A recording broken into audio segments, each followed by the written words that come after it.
This page is the cover of a SEGA Saturn magazine, prominently featuring the characters from Burning Rangers. The artwork showcases 3 of the game's protagonists, hinting at the game's action-packed nature. The main draw highlighted on the cover is the inclusion of a special cry-drum, providing an exclusive trial version of Burning Rangers, allowing readers to play a demo before the game's full release. The cover also teases features on several other notable SEGA Saturn titles. There are reports on games like Super Robot Wars F, Final Chapter, Neon Genesis Evangelion, Girlfriend of Steel, Even the Lost One, Darkstalkers 3, Mobile Suit Gundam, Giren's Greed, Waku Waku Puyo Puyo Dungeon, and Blanc Matrix. Additional coverage includes J.League Blazing Striker and the adventure title Stupid Venture, Doki Doki Nightmare. Exciting new game announcements are also featured, highlighting titles such as Shining Force 2i Scenario 2, Child of Destiny, Bomberman Wars, and Melty Lancer Reinforce. Beyond game features, the magazine includes an interview with the new SEGA president discussing the company's future,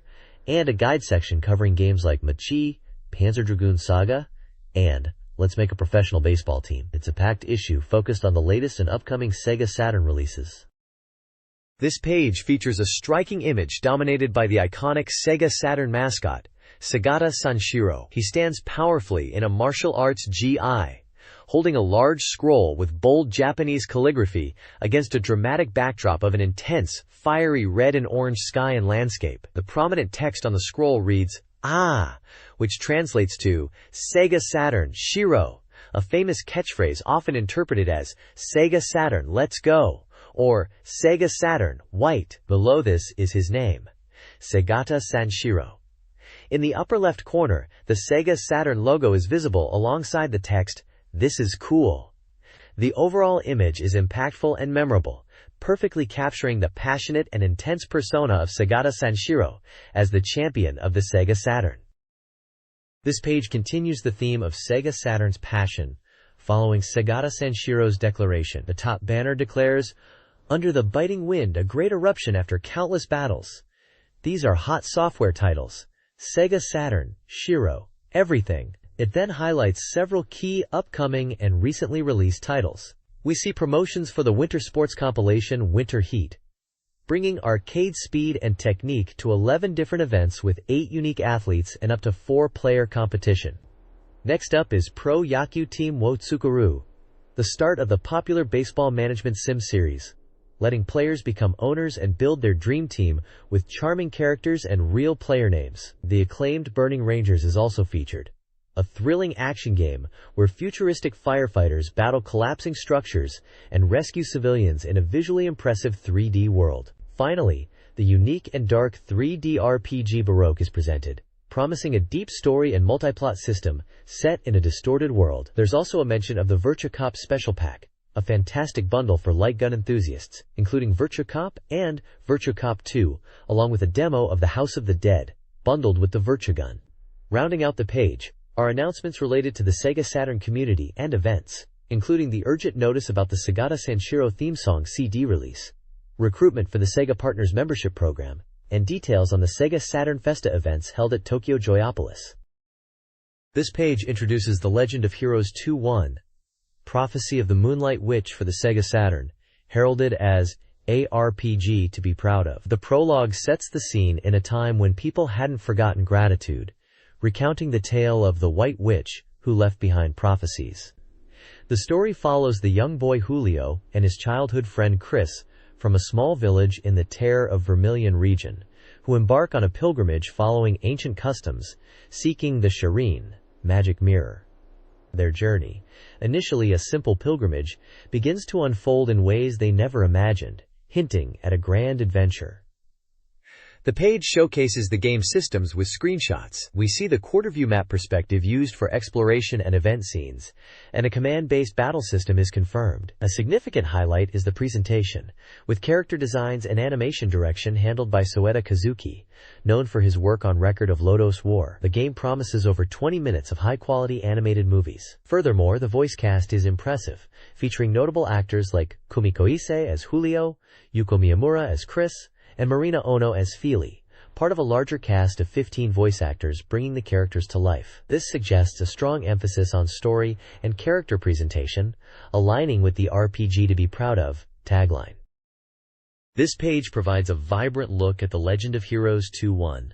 Prophecy of the Moonlight Witch for the Sega Saturn, featuring the protagonists Julio and Chris in a dynamic pose with mystical elements. The page highlights the game's return, stating that this popular entry, which was a big hit on PC with 180,000 units sold, is being reborn on the Sega Saturn. The prominent text on the left promises, "The story you've been waiting for is there," emphasizing the narrative depth expected from the series. Release details are clearly stated. The game is set to launch on February 26th for 6,800 yen, excluding tax.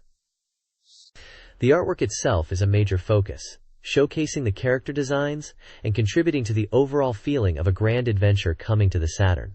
It's clear this port aims to bring the beloved PC RPG experience to console players.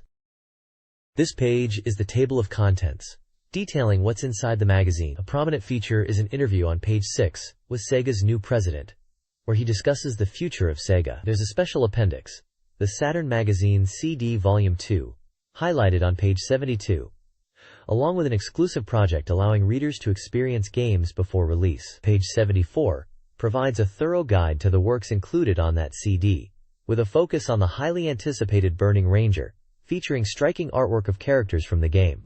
Page 18 offers a special report packed with the latest information on a variety of popular titles.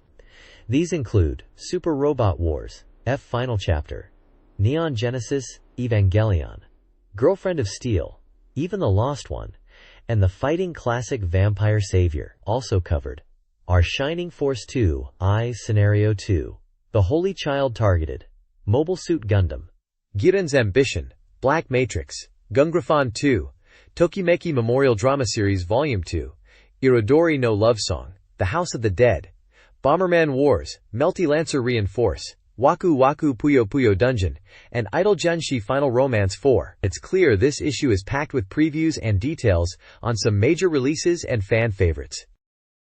This page serves as an extended table of contents and game index, detailing the magazine's articles and features. On the left side, prominent sections cover new release titles, including Princess Maker, Yumemiru Yusei, Clockwork Knight 2, Pow Pow Island Portion, Zork Collection, and Wonder 3 Arcade Gears.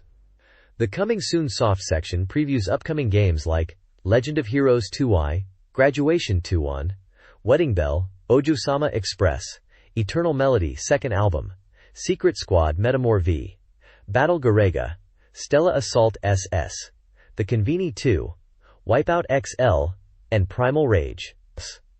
A Sega Saturn Soft Complete Guide section points to strategy coverage for games such as Panzer Dragoon Saga and Tamagotchi Park. A notable special feature is highlighted, focusing on Sega's TV commercials and featuring Aksa Taro Sanshiro, suggesting an in-depth look at Sega's marketing and iconic characters. The left side also lists numerous regular columns and features like reader submissions, technical advice, game reviews, release schedules, and specific game spotlights, including Dragon Force 2 and Twinkle Star sprites. The right side presents a comprehensive game index, alphabetically listing the various games covered throughout the magazine, along with their corresponding page numbers, providing an easy way to find information on specific titles. This page features a message from Sega's new president, Shoichiro Irimajiri. He officially took office on February 10th. The article highlights that Sega will be a company to watch under this new system. Irimajiri states his commitment to making Sega the top competitor in the consumer market with the successor to the Saturn. The article includes an interview where he explains his background, noting his move from the automotive industry, likely Honda, given his history, although not explicitly stated as such here. He mentions being particularly impressed by the game industry's dynamic nature compared to the predictable automotive world. He recalls visiting Sega for the first time and playing an early version of Virtua Fighter, which surprised him with its depth and potential, contrasting it with previous perceptions of games.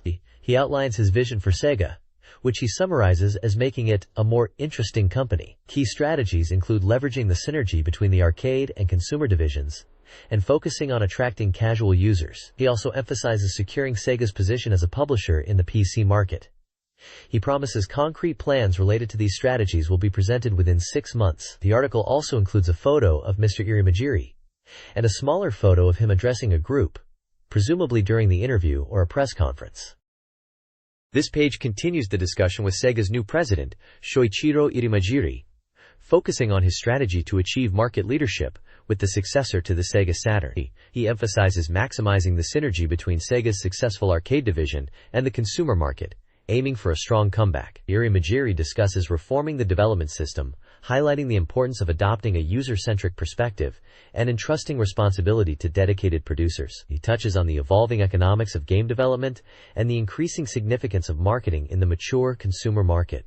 He evaluates the current Saturn situation, noting the platform has an installed base of 5 million users, and recent software releases have been of high quality. He acknowledges past lessons learned, such as the failed 32X add-on, and stresses the critical role of platform strategy moving forward. He also mentions considering organizational changes, like potentially separating the software division, to better support third-party partners and resolve conflicts where Sega acts as both platform holder and publisher. The page also features a congratulatory message to the new president from Nakamura Koichi of Chunsoft, who mentions their recent game release, Machi, and expresses continued support for Sega and their fans. A profile box details President Irimajiri's background, including his long career at Honda before joining Sega, his birth date, and hobbies. The page is accompanied by a large portrait of Mr. Irimajiri, a photo of the Sega headquarters building, and a smaller photo of Nakamura Koichi.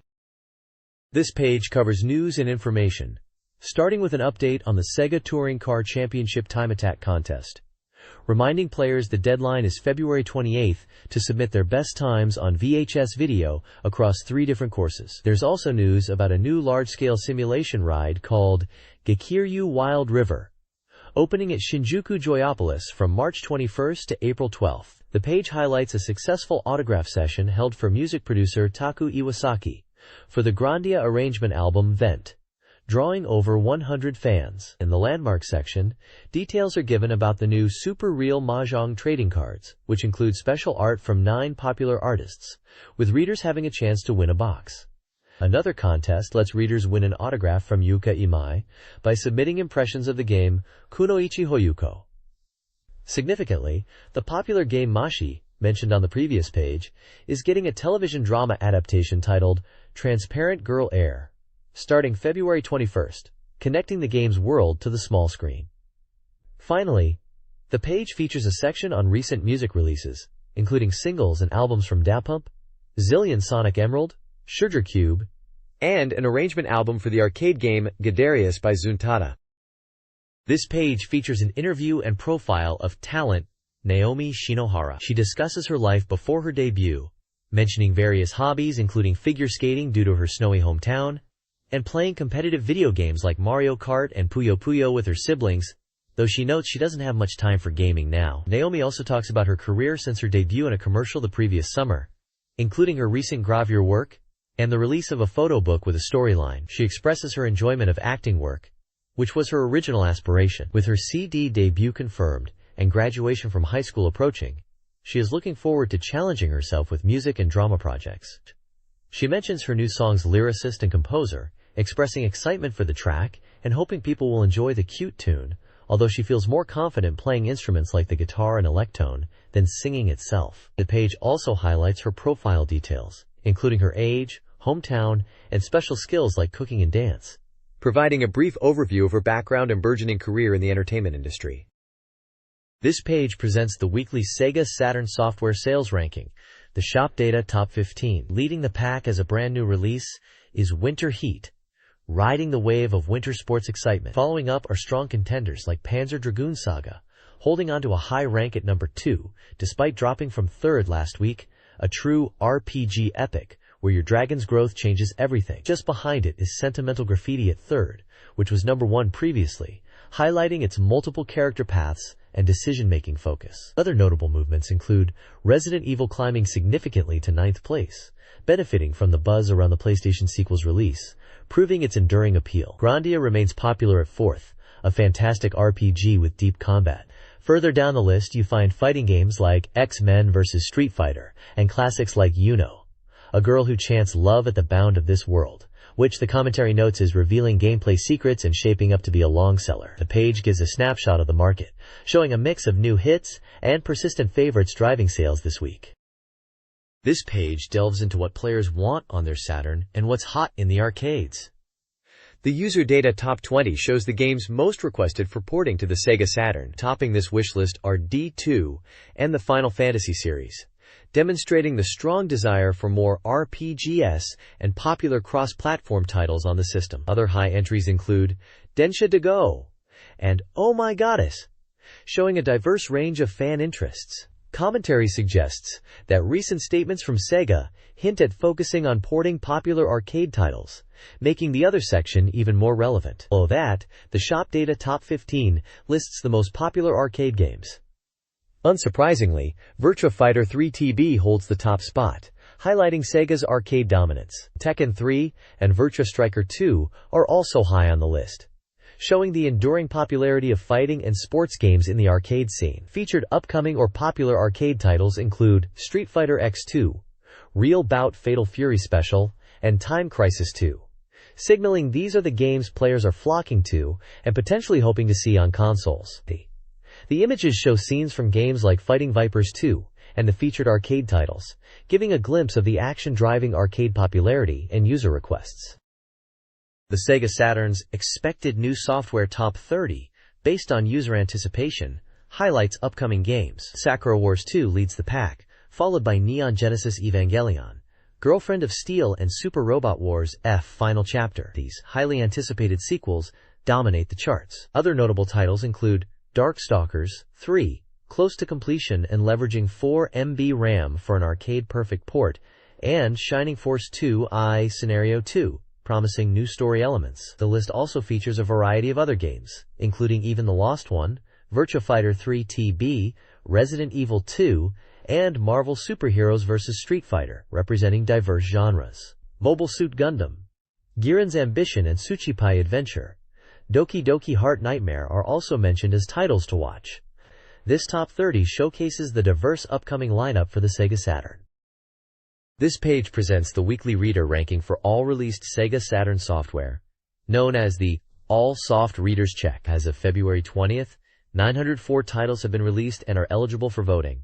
This week's ranking sees a major shakeup at the top. The highly anticipated Panzer Dragoon Saga, known as a Causal Panzer Dragoon RPG in Japan, makes an incredible debut, soaring straight to the #1 spot, surpassing previous chart topper Grandia. Yuno, A Girl Who Chants Love at the Bound of This World, holds strong at number 3. Another significant new entry is Chaos Seed, entering the list at number 6 with strong reader support, evident by its high average score. The page includes screenshots highlighting these two notable games. One image shows a scene from Panzer Dragoon Saga, illustrating its impressive graphical quality. Another features charming chibi character art from Chaos Seed, accompanying commentary on its strong performance in the polls. The ranking is based on reader votes, with an average score out of 10 determining the position, and readers also provide comments on the games. The results indicate a tight race at the top, suggesting future shifts in the rankings. A small section at the bottom contains casual comments, likely from readers or staff discussing the results and other topics. This page continues the All Soft Readers Check rankings, specifically the Odds Chart Saturn B, listing games from position 209 downwards based on reader votes. It also highlights two highly anticipated new releases that have entered the charts strongly. Featured prominently are Kezel, Panzer Dragoon RPG, known internationally as Panzer Dragoon Saga, and Chaos Seed. Panzer Dragoon Saga receives exceptional praise with a very high average reader score, reflecting its stunning debut at the top of the charts, as seen on the previous page. Reader comments are overwhelmingly positive, highlighting the game's epic narrative, breathtaking CG movies, unique and engaging battle system focused on positioning, and deep emotional impact, despite a few minor points about difficulty or save locations. Players felt completely immersed in the world and praised it as a truly top-tier RPG and a fitting culmination of the Panzer Dragoon series on the Saturn. Chaos Seed is also featured, earning a strong reader score and positive feedback. Readers found its blend of action RPG and simulation elements unique and highly addictive, describing it as having high toxicity. Comments touch upon the depth and complexity of its system, which requires learning but is ultimately rewarding, the engaging world, and the enjoyable character interactions and events.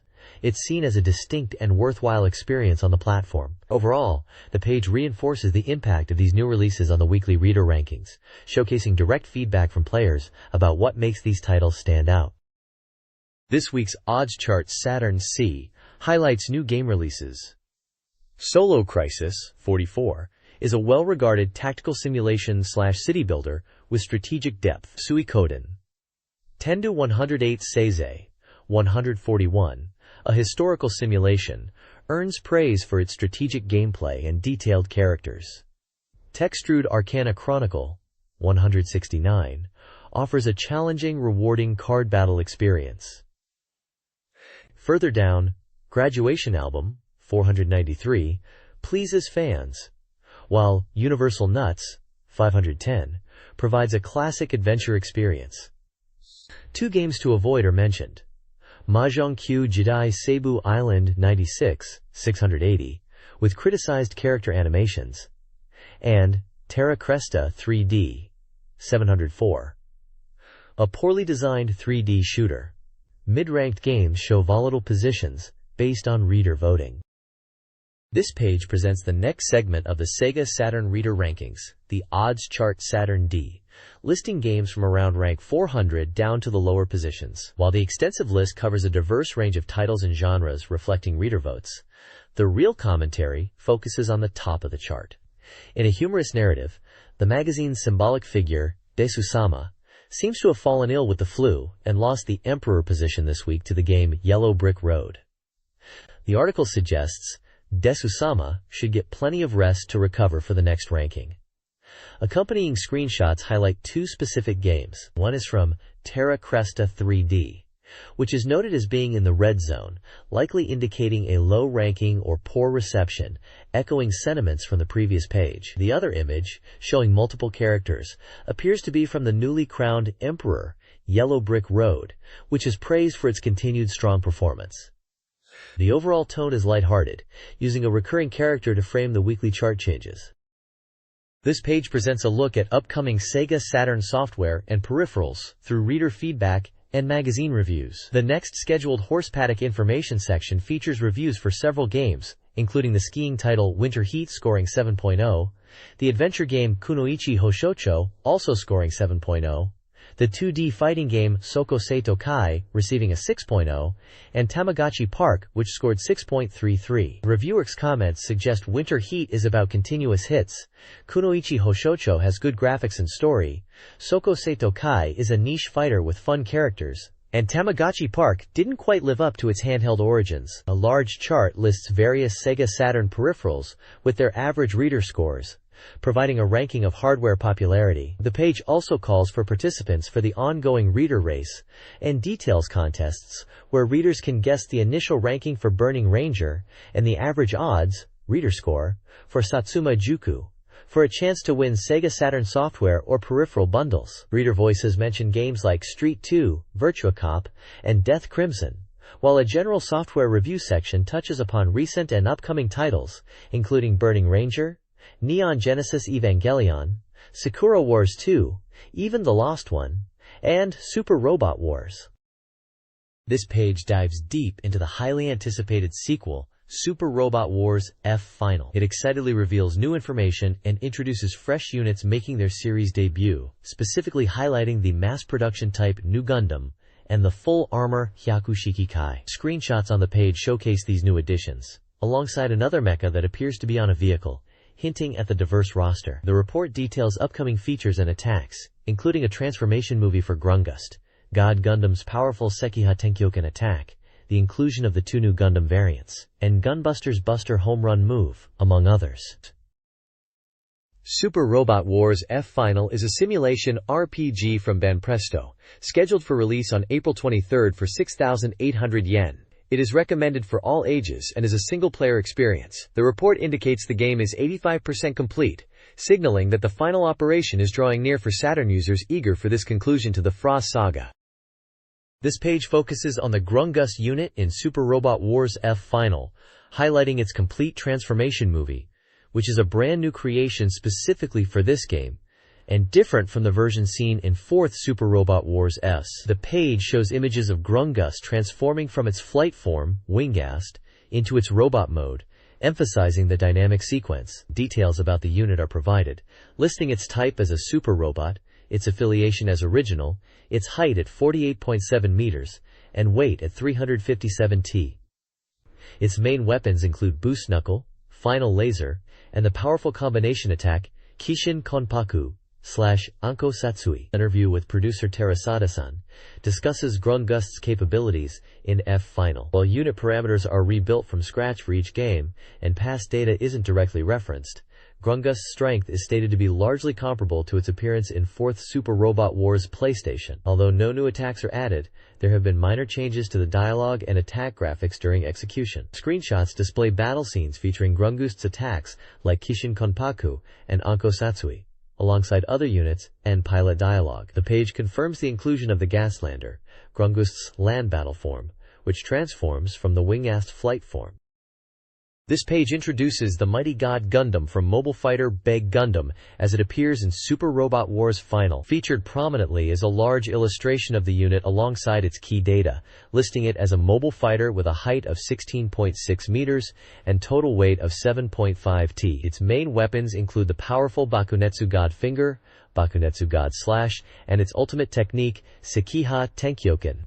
The page explains the concept of hypermode activation, triggered when pilot Doman Keshu's fighting spirit exceeds 130. This state allows God Gundam to use its most devastating attacks. Screenshots demonstrate the visual effects and pilot dialogue during these attacks, including the iconic Bakunetsu Godfinger and the ultimate Sekiha Tenkyoken, which is highlighted with its reading, Sekiha Tenkyoken. The power of Sekiha Tenkyoken is emphasized as the final and strongest technique, representing the height of the school of the undefeated of the East style. According to the content, God Gundam is considered one of the top-class units in the final chapter of the game, possessing immense destructive power. The reviewer notes that the 3 main hypermode attacks cannot be upgraded through weapon modification, but Doman's mastery of abilities like Meikyo Shisui automatically increases attack power, making God Gundam incredibly strong. The page also features a screenshot of Rain Mikamura, mentioning an event involving her in the final chapter. The overall tone suggests God Gundam is a force to be reckoned with in the game. The Super Robot Wars final page highlights the formidable Master Gundam, a powerful mobile fighter and antagonist, piloted by Master Asia. This unit, a key enemy for Doman Kashu, God Gundam, is described as having immense power and devastating attacks, including the Darkness Finger. Funsaiki, Master Asia's horse, also makes an appearance. The page further introduces new units, like the mass-produced New Gundam and the full-armor Hyaku Shiki Kai, useful for Gundam-type pilots. While potentially less effective later in the game, they provide strategic options. The full-armor Hyaku Shiki Kai boasts a Mega Beam Cannon and map weapons. The page includes pilot selection examples, featuring characters like Camille Bidan and Judao Ashta, and showcases Quattro Bagina piloting the Hyaku Shiki and its full-armor variant in combat. Gunbuster's debut in Super Robot Wars Final marks its first appearance in the series. The 200-meter-tall unit, introduced alongside Ideon, is a powerful addition, initially delayed within the game due to its overwhelming strength. In the final chapter, it appears as a single unit, equipped with weapons like the Buster Beam, Buster Collider, and Super Inazuma Kick, offering both close and long-range combat effectiveness. The game uniquely features the Phantom special move, the Buster Home Run. Gunbuster's formidable defenses make it a durable frontline unit. Screenshots showcase the Buster Missile and the Double Buster Collider, described as its strongest weapon. This addition highlights Gunbuster as a reliable, super-strong unit.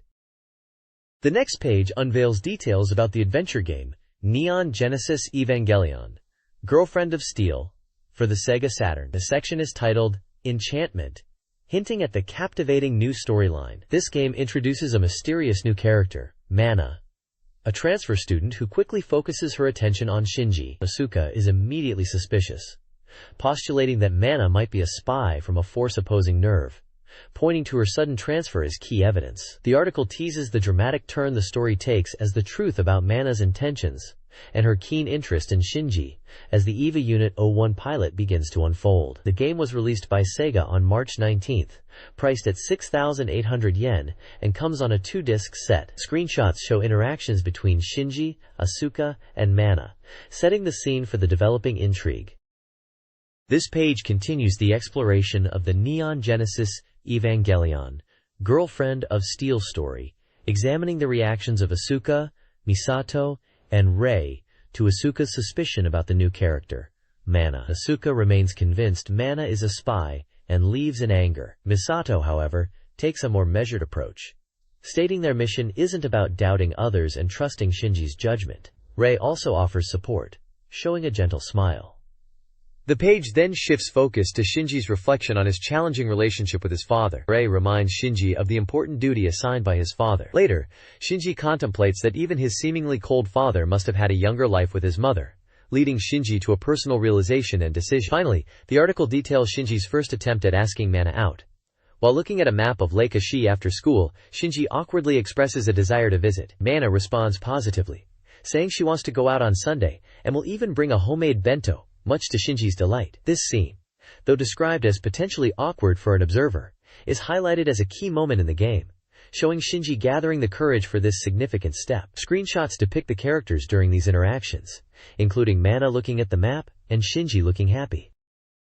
The next page delves further into the story of Neon Genesis Evangelion, Girlfriend of Steel, focusing on Shinji's interactions with the new character, Mana. The narrative picks up with Shinji's mission to investigate a mysterious object in Lake Ashi, where he unexpectedly encounters Mana. This sparks concern, particularly given Asuka's earlier suspicions about Mana possibly being a spy. Shinji seeks advice from Misato, who encourages him to trust his own judgment rather than dwelling on doubts. Later, Shinji's feelings are complicated when he spots Mana in town with another boy, Musashi, leading him to question their relationship. Despite these worries, the focus shifts to the upcoming date with Mana. Kaji and Ritsuko step in to help Shinji plan, turning the preparation into a strategic meeting. Potential locations for the memorable first date are discussed, including the Lake Ashi pirate ship, the Hakone Hot Springs area, and Komagatake Peak, highlighting the game's exploration of the Hakone region. This page captures Shinji navigating new relationships and personal anxieties amidst his duties. This page focuses on the opening movie for a game titled The Lost One. The title asks, "Saw Snake's shadow in the movie," suggesting a connection or hint to a character named Snake within the opening. The text describes the opening movie for the Snake arc of the game, noting it's composed of fragmented scenes related to the game's title image and locations like what appears to be an aquarium. The meaning and connection of these scenes are left to the player's imagination, but they are said to contain hints related to Snake's existence and involvement in the story. The article highlights that the movie can be enjoyed on a cinematic level, using perspectives from the main character's viewpoint and psychological depictions to create a realistic feel. It goes on to introduce new elements revealed in the opening movie and announces the voice cast. The question is posed whether players can deduce the culprit of that incident from the cast. The page includes several screenshots from the opening, showing shoes, a traffic light, birds flying, and cityscapes, which align with the description of fragmented scenes. The lower part features the game's logo, The Lost One, and mentions the opening movie and voice actor announcement. Details like the release date, March 12th, and price, 7,800 yen, are also listed, along with the game being a multi-site adventure for one player, recommended for all ages. The next page continues the deep dive into the opening movie for the adventure game Eve, The Lost One. Featured prominently is a portrait of a key female character with distinctive purple hair and glasses. The page displays several screenshots from the game's dynamic opening, including abstract visuals based on the title, glimpses of computer interfaces, and the previously hinted Daedant aquarium sequence. The central question posed by the large red text asks, who appeared at Genesis SeaWorld, directly linking the aquatic scene to a specific location and a mystery. The commentary below the fish screenshots confirms this sequence concludes the opening for the Snake arc and highlights the enigmatic presence of a human figure standing behind the fish tank, implying this scene is crucial and contains significant plot points or hints about an incident at Genesis SeaWorld. It's clear the developers intended the opening movie itself to be a puzzle box, full of visual clues for players to decipher. This page introduces the impressive voice cast, bringing the characters of Eve, the Lost One, to life. highlighting how their talent elevates the game's drama. The feature presents each voice actor alongside the character they portray, showing both a photo of the actor and an illustration of their character. The accompanying text notes that seeing the voice actors makes the characters more vivid, and it's exciting to consider how well-known voices, such as the actor famous for voicing Char Aslanable from the Mobile Suit Gundam series, take on new roles in this game. Notable members of the cast featured include the voice of Daisuke Jigen from Lupin III, the actress who voiced Haemon Karn in Mobile Suit Zeta Gundam, the actor who portrayed Sick 3PO in the Japanese dub of Star Wars, and the voice of Rain Mikamura from Mobile Fighter Gundam, among others. The page makes it clear that the developers have assembled a lineup of legendary voice talent, promising a rich and immersive experience for players. This page continues showcasing the talented voice cast for Eve, the Lost One, featuring more actors and the characters they portray. You see photographs of the voice actors alongside illustrations of their in-game characters. Featured here are voice actors like Yuko Miyamura, known for Asuka Langley Soryu in Neon Genesis Evangelion, voicing Yuko Miyazato. Ai Orikasa, famous for roles like Ryo Hazuki in Shenmue, voices Ai Orikasa. Rin Mizuhara, known for voicing characters like the mother in Chibi Maruko-chan, is shown alongside the character Oba-chan. Shigeru Nakahara, the voice of Char Aslanable in Mobile Suit Zeta Gundam, takes on the role of Shigeru Nakahara. Mari Yoku, known for roles in anime like Ranma 1/2, voices Luca. Katsutoshi Hojo voices Colonel Depths. The page also features Shiho Kikuchi as Ryoichi Sakai, known for Tokimeki Memorial. Yuriko Fuchizaki, known for roles in series like Tenchi Muyo, voices Meina. Yuko Mizutani, known for Nurse Angel Rikasos and Nadia, The Secret of Blue Water, voices Puricia. A section titled Unannounced Cast of 3 People discusses how the production side has only revealed the voice actors for these 3 characters, without specifying who they are. The text mentions these voices feel familiar yet nostalgic, leaving the details for the next issue. Photos of these 3 voice actors, Sayeko Matsui, Chieko Honda, and Takeshi Kusao, are shown, hinting at their involvement in the game, perhaps in as-yet unrevealed roles. It's intriguing to see such prominent voice talent teased, adding to the anticipation for the game's release. This page offers a preview of the trial version for the upcoming adventure title, Eve, the Lost One, specifically focusing on the prologue of Lost One. This special edition includes character-setting materials and developer messages, building excitement for the full game. The most anticipated element is the depth of the trial version itself. Featured prominently is an illustration of the character Kyoko, notable for the bandages on her leg, suggesting she may be injured early in the story. Screenshots from the trial version showcase various game scenes, including the protagonist waking up in her room, shopping, meeting another character in a cafe, and visiting a laboratory. These snippets hint at the locations players will explore and the interactions they will have. The page also highlights the game's opening movie, describing it as a cinematic experience that captures the essence of Eve, the Lost One. The reviewer emphasizes the impressive visuals and dynamic pacing, noting that while the speed is hard to convey in print, the trial version allows players to witness the high quality firsthand. The audio, including character voices and sound design like the protagonist's racing heartbeat, is also mentioned as a key feature best experienced through the trial. This preview makes it clear the trial version is more than just a demo. It's a substantive look at what makes Eve, the Lost One, exciting. This page provides a further look into Eve, the Lost One, specifically highlighting the Snake arc and reinforcing the earlier mention of the prologue of Lost One trial version, which is included with the February 25th release. The screenshots take us through various scenes in the Snake narrative. We see encounters with characters like Marina and Yayoi, a moment involving the protagonist on a motorcycle near a location called SeaWorld, and a visit to a noodle shop where Snake interacts with the owner. There's also a scene where Snake is stopped by a police officer near a building, and a glimpse into Snake's information gathering, including checking emails and finding data about bomb manufacturing, seemingly on a Macintosh. A particularly unsettling image features the 2-headed teddy bear character, Adonis, with accompanying text that hints at its disturbing nature despite its cute appearance, emphasizing how the game uses presentation, sound, and voice acting to create a scary atmosphere. The bottom section features a collage of images showing characters, a keyboard, and abstract visuals, suggesting the depth of the game's world and mechanics. The text here indicates that players can also fully enjoy the game's BGM, or sound design, reinforcing the trial version's value in experiencing the audiovisual presentation firsthand. This page effectively previews key moments and characters from one of the game's narrative paths, building anticipation for the full release.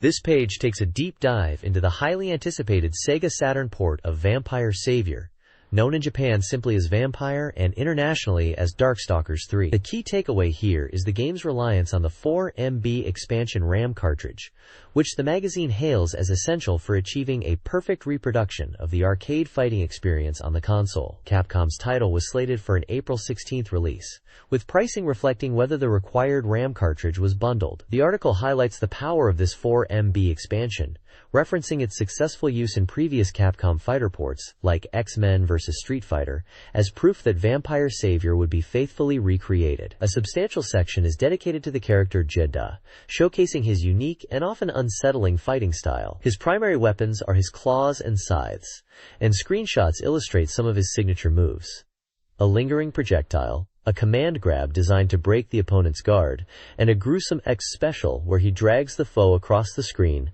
before slamming them onto a blood pact. The magazine's tone is one of palpable excitement and confidence in the port's quality, suggesting that fans have nothing to fear regarding its fidelity. This page presents a historical overview of the Darkstalkers series, known as Vampire in Japan. It starts by tracing the lineage from the original Darkstalkers in 1994, which broke onto the scene during the peak of Street Fighter's popularity with its unique fighting system, to the 1995 sequel Night Warriors, which added characters and refined the mechanics. The page then moves to the latest entry, Darkstalkers 3 from 1997, highlighting its new characters and systems, like the impact damage gauge and Dark Force. It also briefly mentions the 1997 arcade updates, Night Warriors 2 and Darkstalkers 3 version 2.0, which shared the core Darkstalkers 3 system. The page also introduces 3 distinct characters from the series with character art and screenshots. We see Bulleta, or BB Hood, a human girl embraced by the Darkstalkers world who uses an arsenal of weapons. QB, a bee-like creature from Makai, is highlighted for her unique movement and aerial prowess. Finally, Lilith, a manifestation from a sealed part of Morrigan's soul, is shown as a ground-based fighter contrasting Morrigan's aerial style. The coverage reinforces the depth and variety of the characters and gameplay that define the Darkstalkers franchise. This page delves into more characters from the Darkstalkers universe and explains the new Dark Force system introduced in Darkstalkers 3. Featured here are Dmitry Maximov, described as having few changes from previous games but with easy Tao's special moves, and John Talbane, known as Gallon in Japan, highlighted for his speedy attacks leveraging his mobility. His Dark Force ability causes his body to create clones. The page then breaks down the Dark Force system itself. It explains that Dark Force temporarily creates a unique domain, unleashing the character's hidden power for a duration shown below the health gauge. A key feature is temporary invincibility right after activation. The abilities granted by Dark Force vary wildly by character, from creating clones to boost attack power, enabling flight, or granting super armor. Screenshots illustrate this, showing characters like Lord Raptor using a chainsaw, and Icarus utilizing his Pharaoh-splitting move from Darkstalkers 1 as a Dark Force, and Jenda activating his own unique transformation. There's also a small section with characters and speculative speech bubbles, hinting at potential new characters or transformations like a cat-like character or a giant humanoid figure. The feature emphasizes the depth and strategic variety Dark Force brings to the gameplay. This page continues our look at Darkstalkers 3, explaining 2 new types of special moves, K's and X special moves, both of which consume the special stock gauge. S moves are powered-up versions of normal special attacks, while X moves are entirely unique techniques. Both grant special abilities. We then dive into specific characters. Victor von Gerdenheim, or Victor, has lost his rush attacks from the previous game, replaced by 2 new moves noted as being a bit tricky to use. However, the addition of a long-awaited dash movement helps compensate for the lost specials. Morrigan, Ainsland, or Morrigan, is highlighted for her proficiency with short dashes and mid-level attacks. Her strength in aerial combat is also mentioned. She possesses 2 X special moves, one that pins the opponent down with an extended arm for multiple stabs, and another that fires a rapid barrage of missiles. Lord Raptor, known as Zabel in Japan, retains key elements from the previous game like long-reach normal attacks and air dashing. While his special moves have seen slight changes, all are still present, and he's gained new ones. His Dark Force ability equips him with chainsaws to enhance his normal attacks. The page notes his Skull Sting move is less aggressive now, and his new signature technique involves emitting sound waves from his guitar. Screenshots throughout the page illustrate these new special and X moves for the characters discussed. This page details returning characters and a new mechanic in Vampire Savior.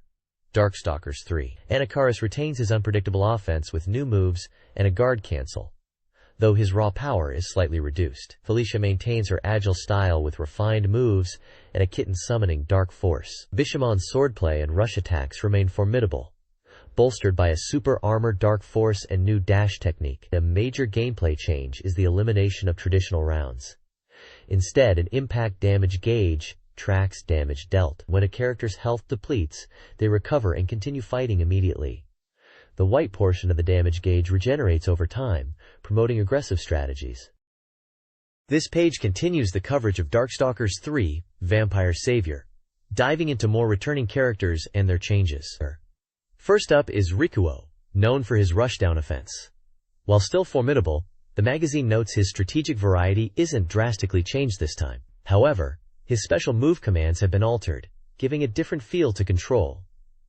His Dark Force lets him ride a creature, possibly a crab, for unique attacks. Next is Sasquatch, whose effective dash attacks from previous games are significantly powered up here. He seems to have inherited a move from Morrigan, possibly her stone hand or hammers. His Dark Force offers two distinct options: a super armor state, or the ability to deploy penguin missiles. We also see Hisienko, Lele, who has received speed and power-up boosts. A strong mid-level attack called Tenrakuha is highlighted as effective for shaking up an opponent's guard. Her Dark Force allows for aerial movement, which can be useful, but the recovery after it ends is noted as a significant weakness, making overuse difficult. The article also comments on Darkstalkers overall, mentioning the developer's playful spirit shines through the monster designs and production values, softening the otherwise intense fighting action. It praises the game's balance as a key reason for the series' popularity, and recommends experiencing this masterpiece on the Saturn. Screenshots throughout the page showcase gameplay moments featuring these characters and others like Donovan. This seems to conclude the current preview, promising more information later. This page is dedicated to Shining Force 2, Scenario 2, the second part of the epic strategy RPG series, titled The Sound of the Beginning, the Giant God of the Royal Capital, and then the second sound begins to resonate. The article focuses on the story from the perspective of Prince Medion of the Dystonia Empire. The narrative delves deeper into the conflict between the Dystonia Empire and the Espinia Republic. Following the events where a member of the evil Volsum religion kidnaps the Emperor, Medion, the protagonist of this scenario, and the targeted child of God, steps into the spotlight. The story promises encounters with the Volsum religion and the formidable superhuman, Hudel, leading to an unexpected conclusion. A special report box indicates the game is 60% complete and scheduled for release in spring at 4,800 yen, confirming it as a single-player simulation RPG for all ages. The text within the box highlights how the events of the Republic story, Scenario 1, resonate into this next chapter, asking if fate can be changed. Screenshots display tactical gameplay and dialogue scenes. Captions show character interactions, including a conversation between Synbios, the protagonist of Scenario 1, and Medion, hinting at their paths crossing as the overarching plot unfolds. The page positions Scenario 2 as a crucial continuation, building upon the established conflict and exploring the events from a new viewpoint. This page delves into the ranks of the Dystonia Empire in Shining Force 2 Scenario 2, shifting focus to Emperor Dominart's side. Featured prominently is Campbell, described as a highly capable knight who serves as Medion's advisor and confidant. His strength and potential are highlighted, suggesting his importance in the unfolding events. Another key figure is Grantak, an old strategist and a Dragonud Dalit, a rare species said to have the blood of the dragon tribe. He is shown watching over Prince Medion, though his own battlefield prowess seems questionable despite his reputation. A dialogue screenshot shows Grantak possibly discussing the Holy Land of Elbasem. The page also introduces other significant members of the Empire: Emperor Dominart himself, his eldest son Prince Majesty, and his second son Prince Arrogant, along with the General Cruel and the character Spirited. Character portraits for these individuals are shown, giving a face to the major players opposing the Republic. The text outlines the turbulent state of the Dystonia Empire and the internal power struggles, particularly concerning the heir apparent. A section below Grantak briefly recaps the events of Scenario 1, emphasizing how the stories of the Republic and Empire sides are intertwined, and characters like Synbios will appear in this scenario. Screenshots illustrate tactical battles and character interactions within the Empire's storyline.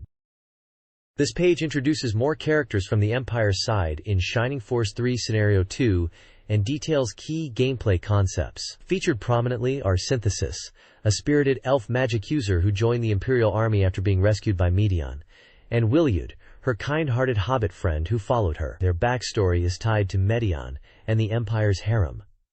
The page also elaborates on the synchronicity system, a fundamental mechanic in Shining Force 3. It explains how events in Scenario 1, Synbios' story, intertwine with and influence the events in Scenario 2, Medion's story, showing how the narratives of the Republic and Empire forces resonate with each other. A screenshot from Scenario 1 is shown to illustrate this connection. Finally, a section on point switching highlights a major event in the game, specifically involving a transcontinental train. Screenshots show tactical battles taking place, including scenes with Prince Arrogant and General Reliant, indicating these characters introduced previously will play a significant role in this segment. This mechanic seems to represent key turning points or narrative shifts within the game.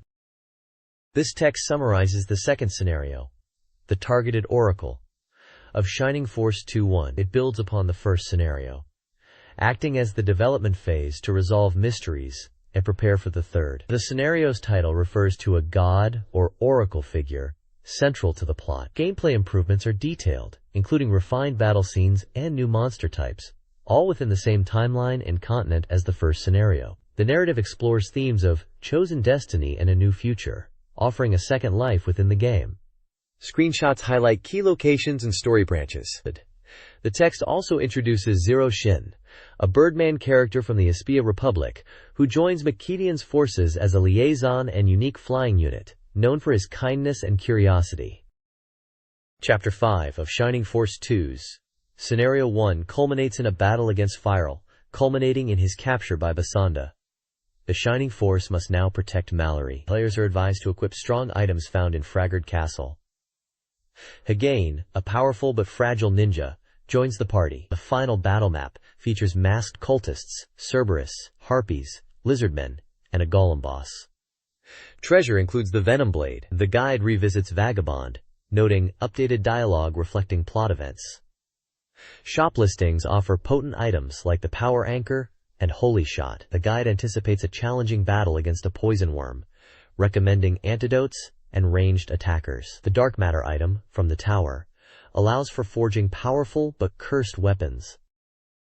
This page details a significant battle from Chapter 5 of Shining Force 2, Scenario 1, taking place in the Mallory Northern Wetlands. The primary objective is to defeat the Queen Worm. You'll first engage with various masked cultists, Cerberus, harpies, and lizardmen, with poison worms and the boss Queen Worm appearing later as reinforcements. The guide provides vital strategy, advising players to block enemy reinforcement points with their units and isolate the boss for an easier fight. The page also features a list of rare digging up items obtainable through shops or hidden locations up to Chapter 5, such as powerful weapons and accessories offering stat boosts, regeneration, and increased critical hit rates, noting a unique method to acquire them from shopkeepers. A small section mentions Julian, a character from Shining the Holy Ark, appearing in the game, and hints at hidden characters like the classic yogurt.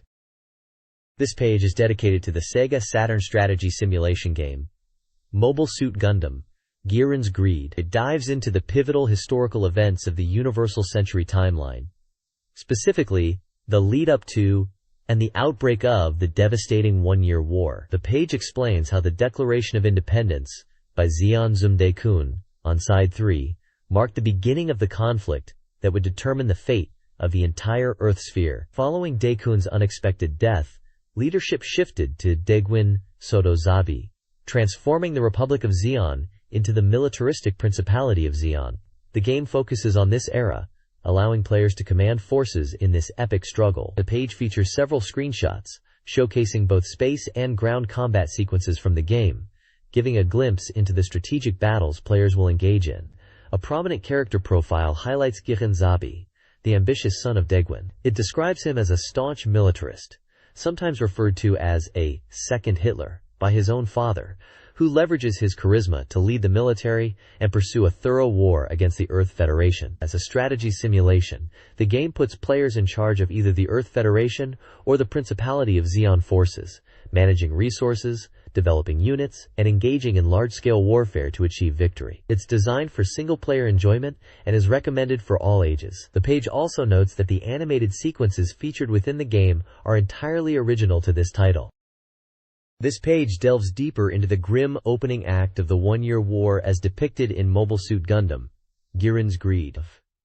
Following the declaration of war on January 3, UC0079, the Principality of Xi'an immediately commits a horrific act, the attempted colony drop. The page describes this on January 4, when a massive space colony, measuring over 6 kilometers in diameter and 30 kilometers in length, was dropped towards the Earth Federation headquarters at Jaburo. While gravitational forces caused the colony to break up in the atmosphere, the resulting fragments rained down across the planet, causing immense devastation and serving as a stark, terrifying demonstration of Xi'an's brutality to the people of Earth. The page emphasizes that Giren's Greed brings these pivotal and previously unvisualized episodes of the one-year war to life through original animated sequences. Screenshots illustrate the scale of this act of folly, showing the massive red colony falling, Xi'an's mobile suits in space, and the harrowing view from the ground below as the fragments descend. This page powerfully conveys the game's focus on portraying the dark history of the conflict's initial stages.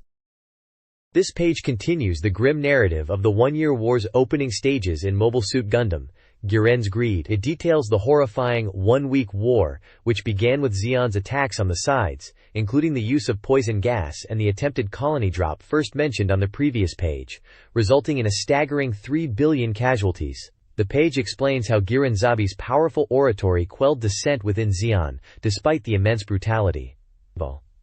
Following these initial conflicts, the page discusses the Antarctic Treaty signing.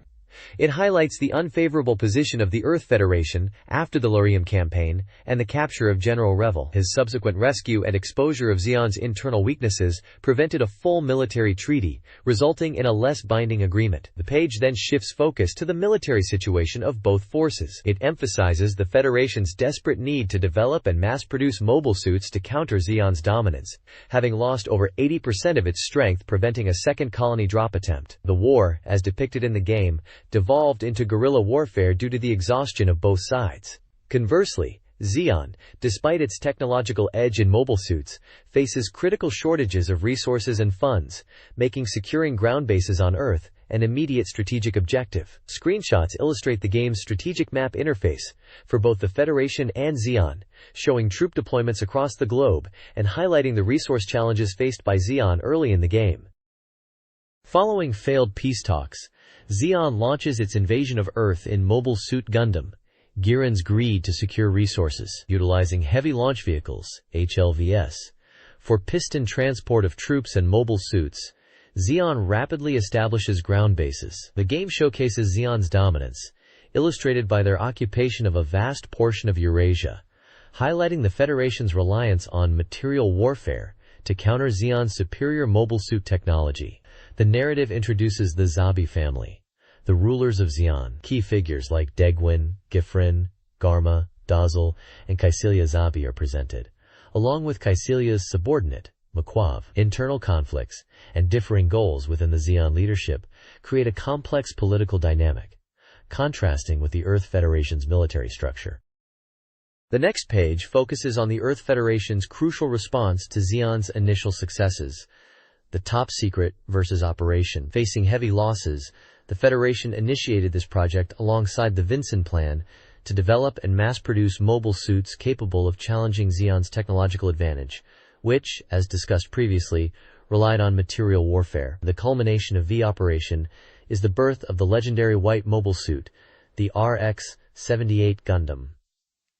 The page highlights the RX series' varied capabilities, including long-range, mid-range, and close combat models, with the RX-78 excelling in melee. We see images depicting the Gundam's development and assembly, illustrations of Federation personnel reviewing plans, and a stern portrait of General Revel, a key figure in the Federation command. Combat visuals show the Gundam in action, notably a fierce battle against a Zaku mobile suit. The content emphasizes that playing from the Zeon perspective in the game allows players to truly grasp the overwhelming power of the RX-78, referencing even Char Aznable's shock at its performance. The role of the white base team is also discussed, noting their pivotal, almost new type-like, impact in the late stages of V operation, and how the player's strategic decisions in the game can determine their fate, allowing for options like disbandment or continued deployment. This page shifts focus to the tactical simulation RPG /Matrix, developed by Flightplan and published by NEC Interchannel for the SEGA Saturn. The artwork dominates the page, featuring a unique dark fantasy aesthetic with characters seemingly representing angelic and demonic themes, centered around a striking female figure bound by chains above a winged male character also in chains. The article highlights the game's distinctive worldview that sets it apart. It promises to introduce readers to a newly revealed heroine and provide details on the battle system. The text suggests that this preview will intensify anticipation for the game's release. The game is slated for an early summer release, with the price yet to be determined. The illustration is credited to Kyoko Tsuchiya, known for her distinctive character designs that define the series' look. The next page delves further into the world of /Matrix, picking up right where the previous preview left off. The large title describes the protagonist waking up with amnesia and finding someone beside them. The page features striking artwork of 3 distinct female characters, highlighted as potential heroines, alongside screenshots showing isometric in-game views. The text elaborates on the game's opening, detailing the protagonist's confused state upon waking and the start of a rehabilitation period. This phase, occurring early in the game, involves minigames like farming, wood chopping, and fishing, designed to help the protagonist recover. The 3 heroines are introduced. Domina, described as a classic young lady type with long hair and black wings. Claridge, a lively boyish type with short hair, and Purika, a girl type who appears younger than she might be. The screenshots provide a glimpse of the cabin where rehabilitation takes place, and an outdoor environment, likely related to the minigame activities. The article emphasizes the sweet daily life spent with the heroines during this recovery period. The next page continues the deep dive into /Matrix, picking up after the initial rehabilitation phase. The page prominently features 2 of the potential heroines, alongside screenshots of the game's environments. One character is Michette, described as a British Lolita type, always holding a doll and giving a fragile impression. Yet her feelings for the protagonist Asel are as strong as the other heroines. The other character is Praha, labeled an older sister type, who is described as being outside the typical strike zone, but having a strong core and presence that draws people in. The screenshots show the familiar rehabilitation field from the previous page, and a view of a town street, hinting at progression. The main text block details the story's progression beyond the rehabilitation period. It explains that Asel eventually tires of the simple life and wishes to go out. The heroine is initially reluctant, but eventually allows it. Or, Asel sneaks out. Upon reaching the town, a Kakasel discovers their true identity, marked by white wings, leading to confusion. An inquisitor, questioning the protagonist's master, appears. The heroine, confessing her love as one of the great sins, is taken away, and a Kakasel is imprisoned as a grave sinner. This marks the beginning of Asel's journey of battle. The page also includes intense quotes like, "I love him. Is this a human's mating season mistake? Slave, pet," and "Your master will receive cruel punishment." This page dives into the strategic depths of /Matrix, moving beyond the initial story setup to explain the core gameplay systems introduced from Chapter 2. It highlights that the battles are a serious simulation experience, A key system discussed is the interplay between attack type and weapon type. Characters have an inherent attack type, which determines the weapons they can equip. The attack range isn't fixed, but depends entirely on the equipped weapon, classified into 11 types, each with unique properties influenced by obstacles and height. Mastering which weapons are most effective in different situations is crucial. Another significant mechanic is the zone of control, or ZOC. This is an impenetrable area, created when two or more allied characters are close together, forcing enemy movement within that zone to zero. ZOMIC is vital for controlling the battlefield, especially for protecting weaker characters or setting up defenses. The shape and size of the ZOC differ based on the character's attack type, such as the linear, thrust/swing, or the wider, horizontal swing. Crucially, enemies also utilize ZOC, adding another layer of tactical challenge. The page also touches on potential ability and magic. Potential ability is power hidden within items, unlocked by using bloody points. Magic, too, seems to be influenced by the in-game time, with more details promised for a future issue. The screenshots showcase the grid-based battle maps, different ZOC patterns, character status displays, and magical effects. This page of SEGA Saturn magazine delves deeper into the tactical RPG Black/Matrix, focusing on character progression and resource management alongside the unfolding narrative. It highlights the crucial bloody point system. These points are harvested from vanquished foes and stored, then allocated to your party members at the start of each battle. This strategic distribution is key to maximizing your performance. The page also details the experience and level-up system. Characters gain experience points after battle, allowing them to level up. Upon leveling, players are given bonus points, which can be freely allocated to improve various character stats like strength, intelligence, and vitality, offering significant customization. Screenshots illustrate the status screens and the allocation interface for both bloody points and ability scores. The story progresses through distinct chapters, with Chapter 2 detailing Askazel's escape from the infamous Gorgota prison, where he was held after being branded for association with the Black Wings. This escape involves combat against the prison's guards.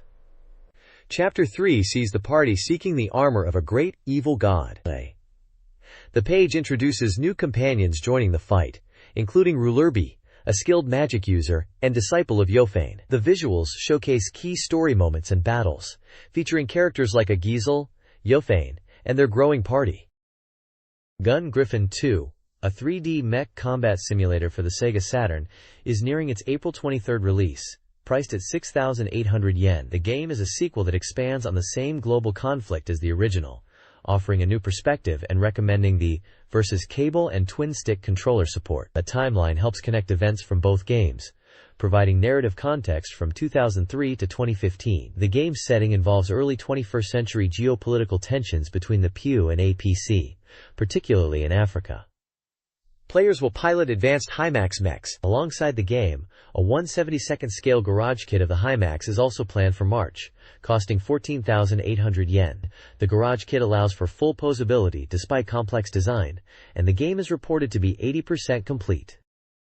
This page dives deep into the hardware featured in Gun Griffon 2, showcasing the blend of realistic and speculative military vehicles players will encounter. A key characteristic highlighted is the game's commitment to realism, featuring weapons currently in deployment alongside advanced, near-future designs. We see several well-known helicopters like the Russian Ka-50 Hokum and the American AH-64D Longbow Apache and CH-47 Chinook, serving different combat and support roles.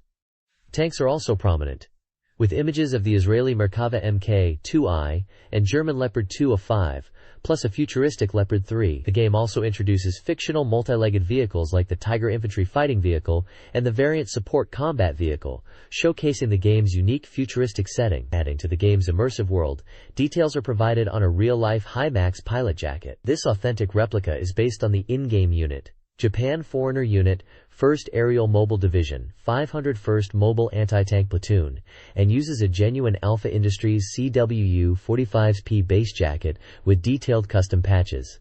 This jacket isn't just for show, it's announced as a prize for a time attack contest planned after the game's release. A fantastic piece of merchandise for dedicated fans. This page delves into Tokimeki Memorial Drama Series Volume 2. Irodori's Love Song, an adventure game spinning off from the original dating sim. The report introduces the story, which centers around the protagonist, a guitarist struggling with his songwriting in an amateur band called Irodori. He questions if his music is merely imitative, a core conflict explored as the narrative unfolds. A unique aspect highlighted is the game's focus on music creation. Players aren't just following a story.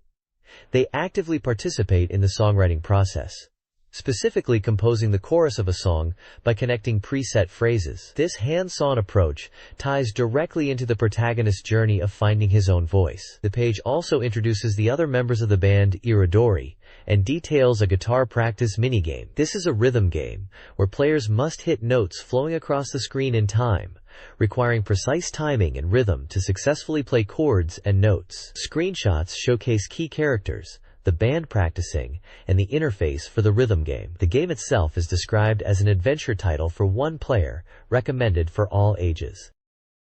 This page continues the introduction to Tokimeki Memorial Drama Series Volume 2, Irodori's Love Song, detailing key story points around days 2627 and introducing supporting characters. The narrative focuses on the protagonist's struggle with songwriting, highlighted by a challenging, questioning the worth of his music. Several key characters from the wider Tokimeki Memorial universe make appearances, influencing the protagonist's journey. Misaki Suzune is introduced as the single female member of the protagonist's band, Irodori. Although younger, she plays a crucial role, hoping to be seen as more than just a little sister by the protagonist. Akira Ijuin, a familiar figure from the series, is involved in the band contest, setting up a potential rivalry.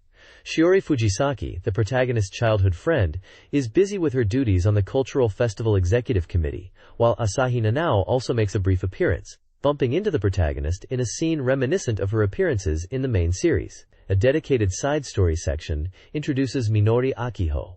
She confronts the protagonist, declaring her band will not lose to his in the contest, establishing herself as a rival, particularly concerning band activities. This side story explores her dynamic with the protagonist, eventually seeing her join him in the songwriting process. It's also noted that her voice actress, Sakura Tange, performs a new image song for Minori, linking the character's journey to the game's musical theme.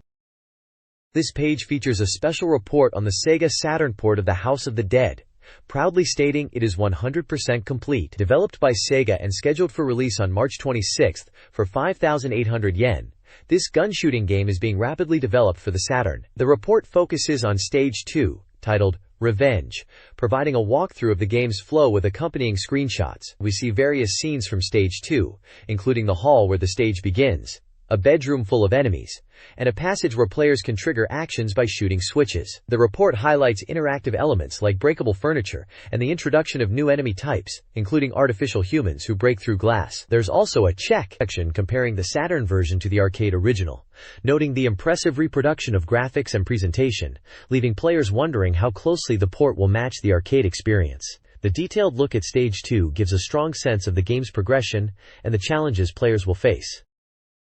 This page continues the special report on the House of the Dead for Sega Saturn. It highlights the Stage 2 boss, known as Hanged Man, a winged creature that was once a researcher resurrected with large wings, not resembling a bat. The report details its swift flight and claw attacks, noting the Saturn port accurately reproduces its movements and the impressive full moon background. The page also describes the laboratory scene, a new area players enter after the initial Western house. This section is filled with creatures created through genetic manipulation. The atmosphere, complete with iron fences and large glass tubes, is highly praised for its fidelity to the arcade version. Finally, the report introduces 3 specific zombie enemy types: Cyril, who attacks with or throws an axe; Drake, a swift small zombie with a knife often appearing with Reuben; and Reuben, another small, fast zombie with iron claws, who uses varied attacks including rolling, making him difficult to hit. The page concludes by teasing a look at Stage 3 in the next issue. This page presents a special report on Bomberman Wars, a strategic tabletop game spin-off for the Sega Saturn. Unlike traditional Bomberman action, this title is a turn-based strategy game played on a grid, where players control units to outmaneuver and bomb their opponents. The objective is either to defeat the enemy's designated king unit, or eliminate all of their units except for the king. Players take turns moving their units and strategically placing bombs, which operate with a countdown timer before exploding, capable of triggering chain reactions. The game features various Bomberman characters as different unit types, including the imposing Bomber King. 2 modes are available: a single-player quest mode that unfolds a campaign with increasing stage variety and unit options, and a battle mode offering free matches against the computer or other players with adjustable difficulty. Screenshots illustrate the tactical gameplay on different map layouts, showcasing the isometric perspective and the familiar explosive action translated into a strategic context.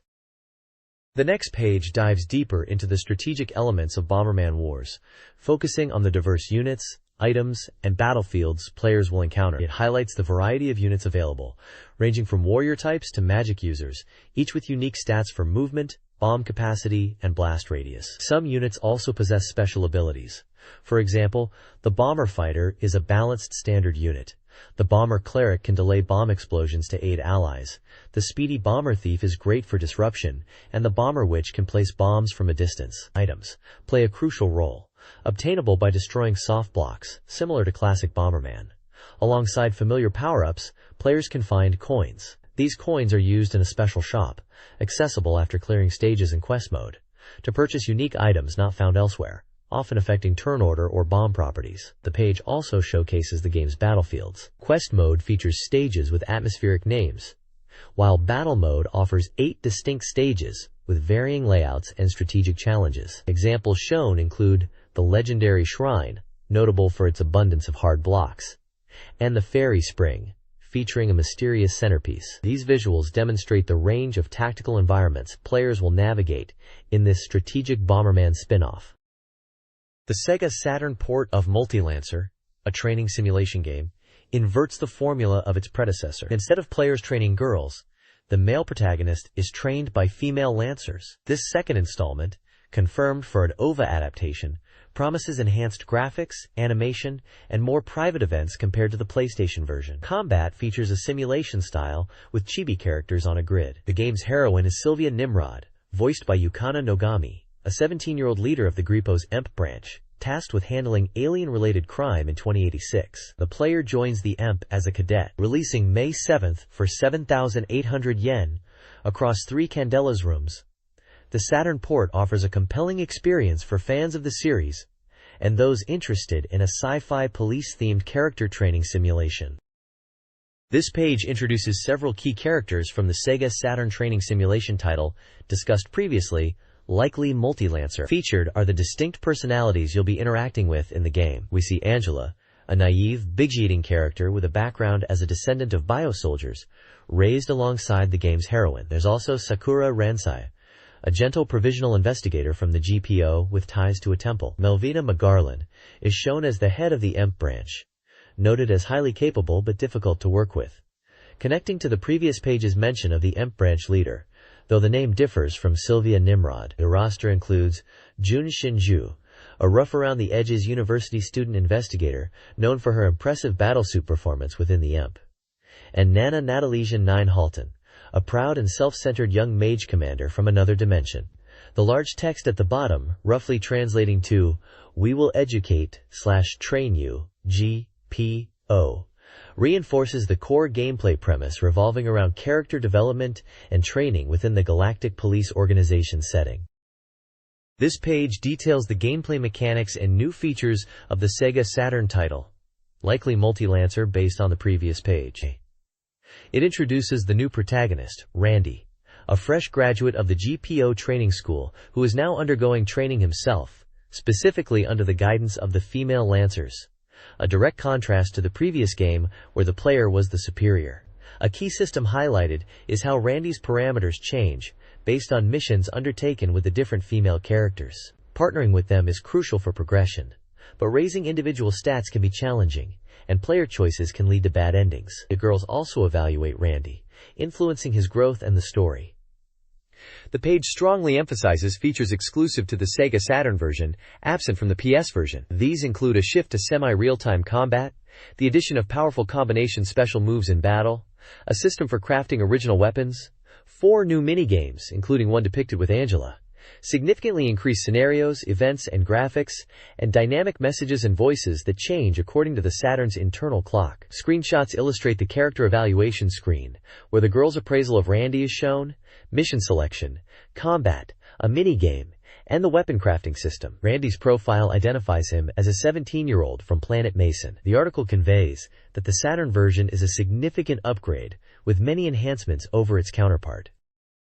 This page dives into the relationship and event systems in the SEGA Saturn version of Multi-Lancer, expanding on its evolution from a training simulation to a game with significant romance elements. Interacting with the female Lancers and making choices affects their relationship with protagonist Randy, leading to various events and unlockable CGS viewable in a gallery, encouraging replayability. A major selling point for the Saturn version is the massive increase in event content. The game features over 3 times the events of the previous installment and includes exclusive events not present in the PlayStation version, such as private scenarios, Valentine's Day events, and even receiving New Year's cards, all featuring new graphics and voice work. This increased content necessitates the Saturn version shipping on 3 CDs.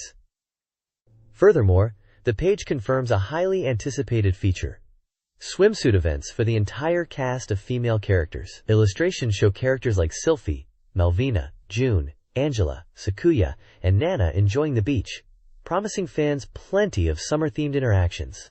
The inclusion of these specific character events, alongside the expanded narrative and relationship possibilities, makes the Saturn release the definitive version for fans of the series.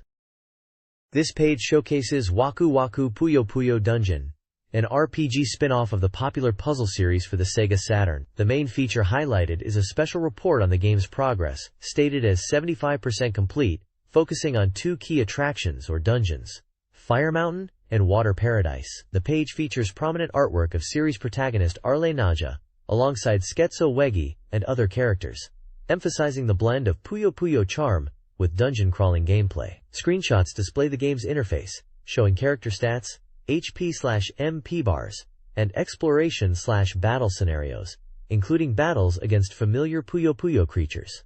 According to the report, these dungeons are significantly more challenging than the initial one, featuring stronger enemies and more floors. However, the increased difficulty is matched by the promise of more valuable treasures. The game is presented as a single-player RPG developed by Compile, with a scheduled release date and price. The article touches upon the character selection screen, allowing players to choose who they will adventure with, and notes the presence of extensive dialogue within the game.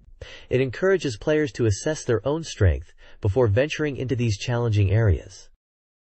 This page details the Fire Mountain dungeon in Waku Waku Puyo Puyo Dungeon, as commented on by Scherzo Weggy. The fiery, treacherous terrain houses powerful monsters, although safety management is deemed perfect. Narrow paths present a challenge. Enemies encountered are largely weak to ice. Key adversaries include the fire-attacking Red Puyo, the floating Devil Fire, the fiery Kodomo Salamander, and the fast-moving Stalker. Scherzo recommends using ice-based magic like Blizzard, but cautions about MP management. The one-point advice section stresses the importance of elemental items: rings to imbue weapons with ice attributes and talismans for elemental resistance, especially high-level rings for enhanced combat effectiveness against the fire-based enemies.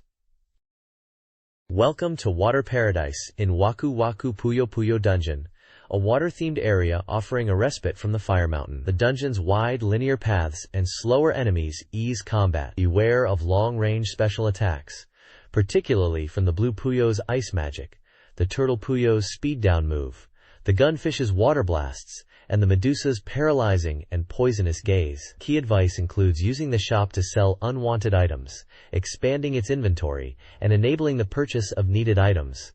The escape scroll is vital for preserving progress.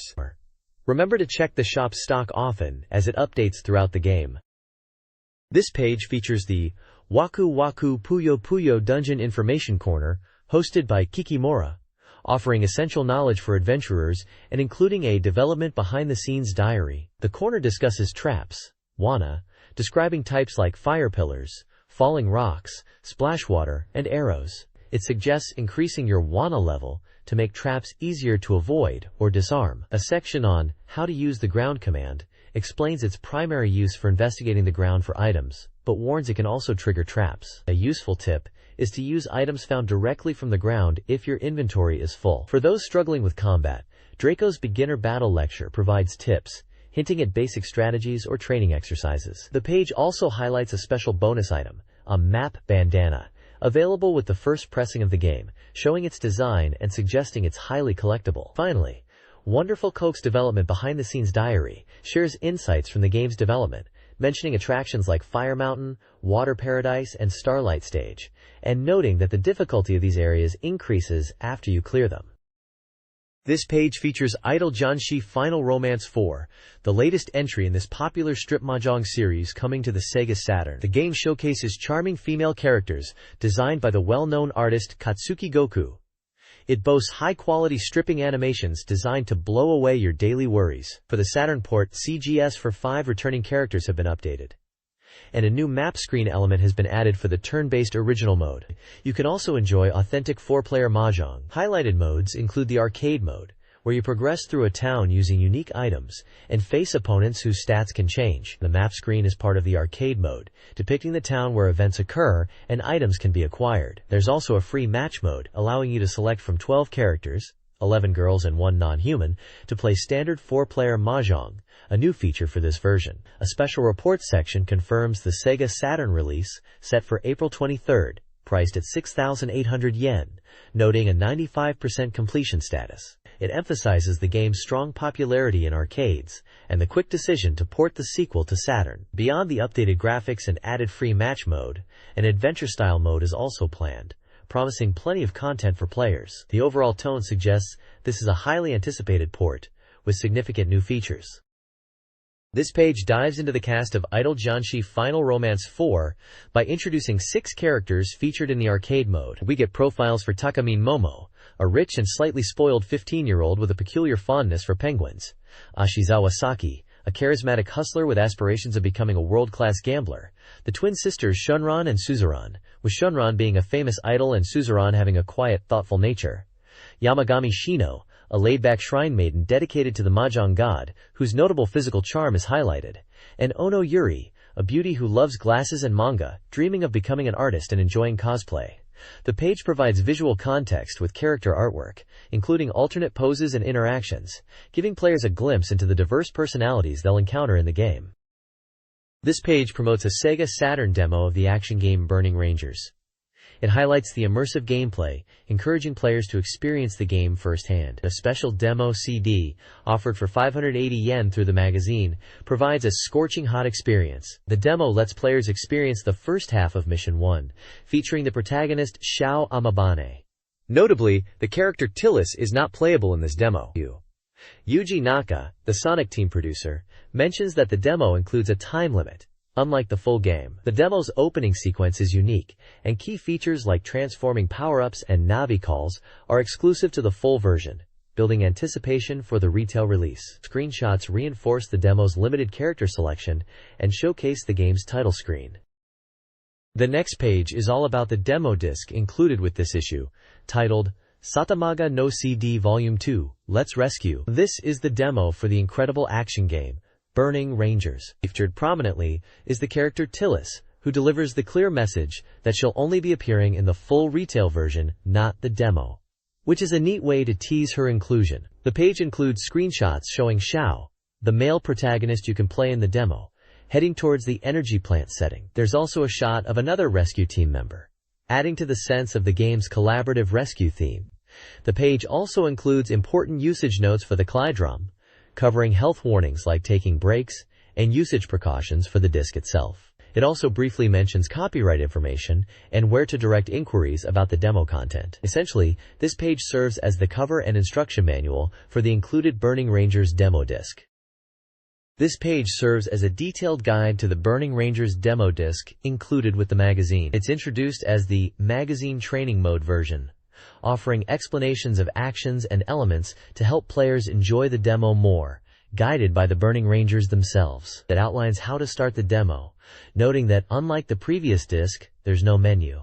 Simply insert the CD into the Saturn and turn on the power. It also clarifies that save data cannot be used with this demo version. The page covers the controls, recommending the analog controller for a better experience, but noting that the standard controller is also usable. Digital input is the default for the directional pad. Basic actions are explained, including movement using the D-pad or analog stick, shot and action using the B button primarily for extinguishing fires, but also for activating switches, jump with the A or C buttons, and camera rotation 90 degrees using the L and R buttons. The section on the missions explains that in the demo, you can play up to partway through Mission 1. The primary objectives highlighted are extinguishing the raging fires and rescuing the survivors. Finally, it describes the Master Akusa crystal, which serves as a shield item for the Burning Rangers. Holding one provides defense against enemy attacks. These crystals can be found lying around or by extinguishing certain fires. This page details advanced controls and techniques for the Burning Rangers demo.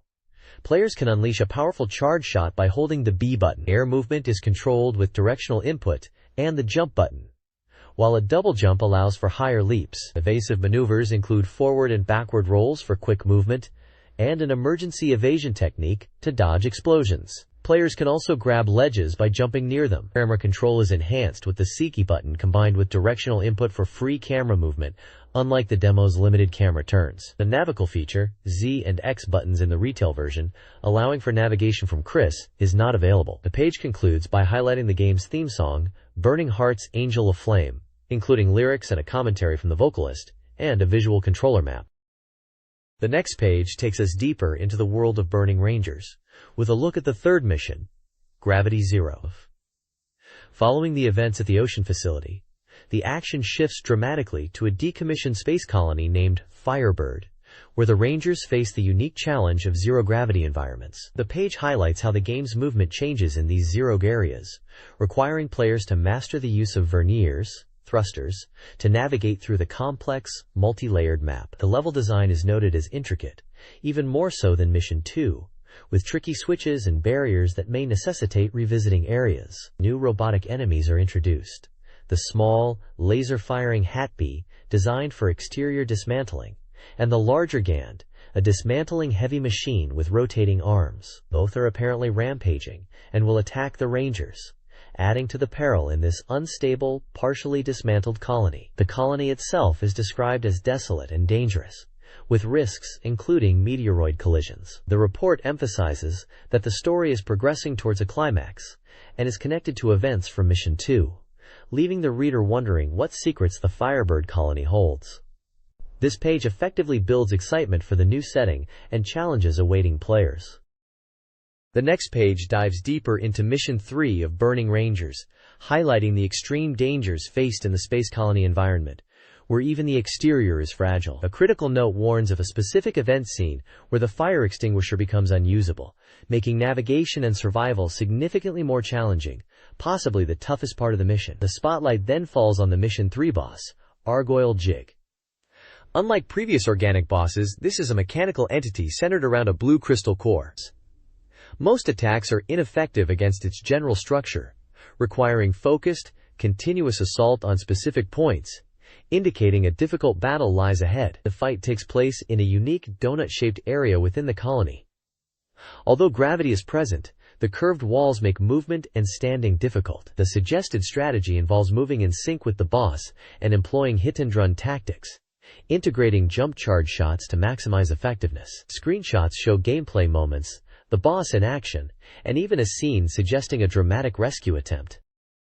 This page pushes forward into the later stages of Burning Rangers, moving beyond Mission 3 towards the final mission, titled Winged Cradle. It describes a strange and beautiful environment, dominated by fire and water, hinting at a mysterious power at play. The text emphasizes that players must utilize all the techniques they've honed thus far, urging a careful and unhurried approach to navigate this climactic area. Following this, another section introduces the Unknown Domain, featuring narrow passages where giant spheres, possibly crystals, fall. Enemies here are described as crystalline beings covered in evil energy, with their true forms being unclear. The advice is simply to press onward through these dangerous zones. A completely new type of gameplay is highlighted with the Burning Ship Sortie. This mode unfolds as a 3D shooting segment, distinctly different from the usual action stages. Screenshots show a high-speed flight sequence through a visually impressive pipe-like structure, promising a thrilling sense of speed. These superspeed 3D scenes involve navigating the pipe, dodging or destroying obstacles, and collecting crystals to mitigate damage upon collision. The text suggests Learning the patterns is key to survival in these fast-paced challenges. Another screenshot shows a scene deeper within a mission, described as a difficult, long passage where enemies wait, requiring players to carefully assess what lies ahead. This page presents the second part of an interview with key members of Sonic Team, commemorating the completion of Burning Rangers. Featured are director Naoto Oshima, planner Takao Miyoshi, main programmer Takuya Matsumoto, and producer Yuji Naka. The developers discussed the challenging development process, highlighting that the project involved many new experiences and served as a valuable learning opportunity for the team. Matsumoto specifically mentions the difficulty in programming complex visual elements like the fire effects. Miyoshi contrasts the action-oriented gameplay of Burning Rangers with RPGs, noting that player evaluation can vary greatly, and that the team focused on making the game enjoyable for everyone. Naka reflects on the game's significance as a representative work for Sonic Team following Nights into Dreams, expressing his hope that players will enjoy the character and stage design and the unique feeling of the game. Oshima emphasizes wanting players to feel the live aspect of the game and truly immerse themselves in the role of a Burning Ranger, suggesting players really embrace the action and the dramatic feel the team aimed for. The page concludes with a call to action, encouraging players who enjoyed the demo version to pick up the game on its release day, February 26th. This Sega Ages feature focuses on the racing game Power Drift. It celebrates the port's arrival after a long and challenging development, including a cancelled Mega CD version. The review offers a critical look at the game, highlighting its dynamic racing, extreme elevation changes, and sense of speed. Comparisons are made to other Sega classics like Space Harrier and Outrun. The article criticizes the often obscured course layouts, leading to frequent crashes. The feature details bonus content in the Saturn version, specifically original stages unlocked through Grand Prix mode, designed for different vehicle types. These stages, especially the bike stages, are noted for their difficulty. The article also covers classic arcade tricks included in the port, such as random character selection, mirror mode, and the name entry screen's ability to alter vehicle types based on entered names and finishing position. This page features a sound special interview and technical deep dive into the Sega Ages port of Power Drift. The interview is with Hiro, the sound director, discussing his approach to arranging the BGM for the Sega Saturn version. He mentions aiming for a classic, slightly old-fashioned feel rather than a modern style, focusing on guitar-centric arrangements to capture an American feel. The page then highlights several technical aspects of Power Drift, presented as challenges to 3D. It praises the dynamic camera work, particularly the spinning effect upon collision, noting how even the background rotates. The course layouts are described as feeling like a jet coaster, emphasizing the effective use of elevation changes and the challenge of falling off. It also points out how seeing opponents on different parts of the track adds to the 3D feel. The viewpoint switching feature, including the reverse view, is noted as an early example of managing objects in 3D space. Finally, the inclusion of a radar showing opponents' positions and the presence of 12 distinct characters, despite having no performance differences, is highlighted for creating tension during races. The page concludes by stating that Power Drift served as a prototype for later Sega 3D games like Virtua Racing and Virtua Fighter, showing Sega's early focus on 3D CG. This page dives into Zap Snowboarding Tricks 98, offering tactical advice for two key modes, slalom and halfpipe. The slalom section emphasizes the critical out-and-out technique for faster times, particularly on courses like dual slalom and super dual slalom, known for their tight corners. Players are advised to approach gates from the outside, out, turn inwards before the gate, in, and exit outwards, out, before quickly transitioning for the next turn. Practicing this timing is highlighted as essential. For the halfpipe, the focus shifts to mastering the entry angle and timing for tricks. The article notes that hitting tricks here is trickier than on downhill courses. Getting the entry angle too shallow results in short airtime, while too deep an angle reduces speed, leading to low jumps. Correct timing and using the L/R buttons to rotate the body for air tricks are key to scoring high points. The page also provides basic game information, confirming the game was developed by Pony Canyon, released in December 1997, supports two-player versus, and is recommended for all ages. Finally, there's a message from the game's supervisor, Misawa Katsuomi, who mentions that the intense, super dual slalom course, with its tight turns and continuous jumps, was inspired by motocross and brought to life in the game. This page showcases the critically acclaimed RPG Grandia, focusing on its official guidebooks. Featured prominently is the announcement of a new guidebook dedicated to the latter half of the game, specifically Disc 2.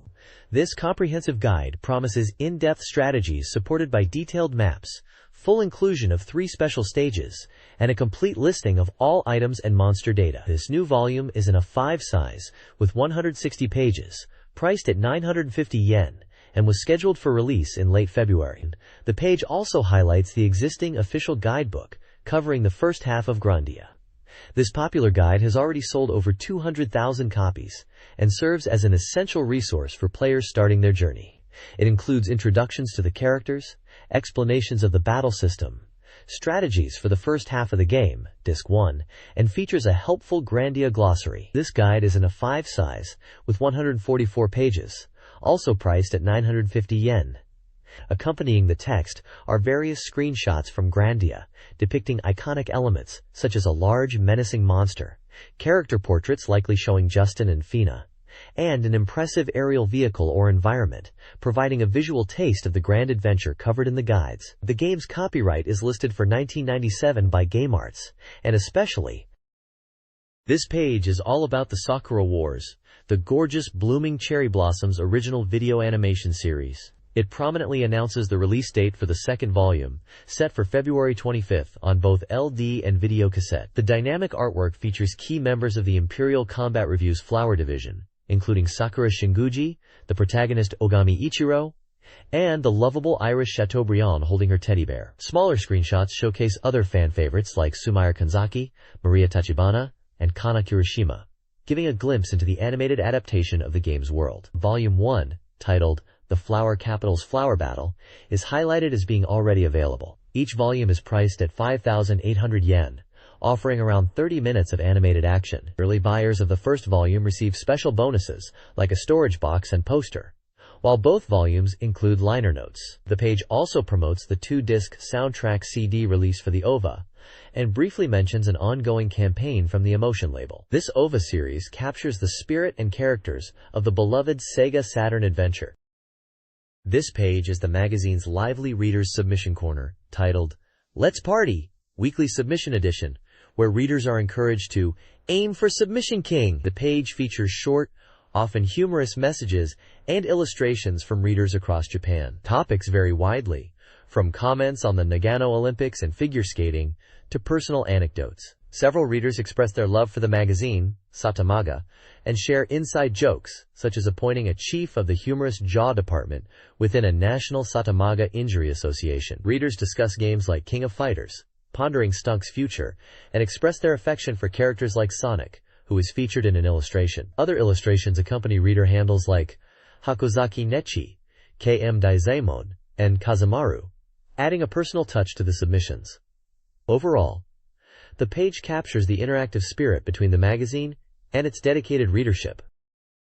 This page is the SEGA Saturn Users Plaza, a section dedicated to reader contributions and opinions. The main text section discusses the evolving nature of game reviews and criticism, noting a trend where reviewers and players focus excessively on technical imperfections, like frame rate drops and polygon issues. The writer argues that while technical aspects are important, they shouldn't be the sole determinant of a game's quality, citing titles like Sega Touring Car, Dead or Alive, and Grandia as examples of games that offer enjoyable experiences despite potential technical quirks. The discussion also touches upon the used game market and the unique copyright status of game software compared to other media like movies. Below this, the page features the Koma Manga Special, a collection of humorous short comics submitted by readers from across Japan. These comics cover a range of topics, often referencing games or characters. We see references to characters like Amazel from Panzer Dragoon Saga interacting with Sonic Team, a comedic take on Ryu from Street Fighter,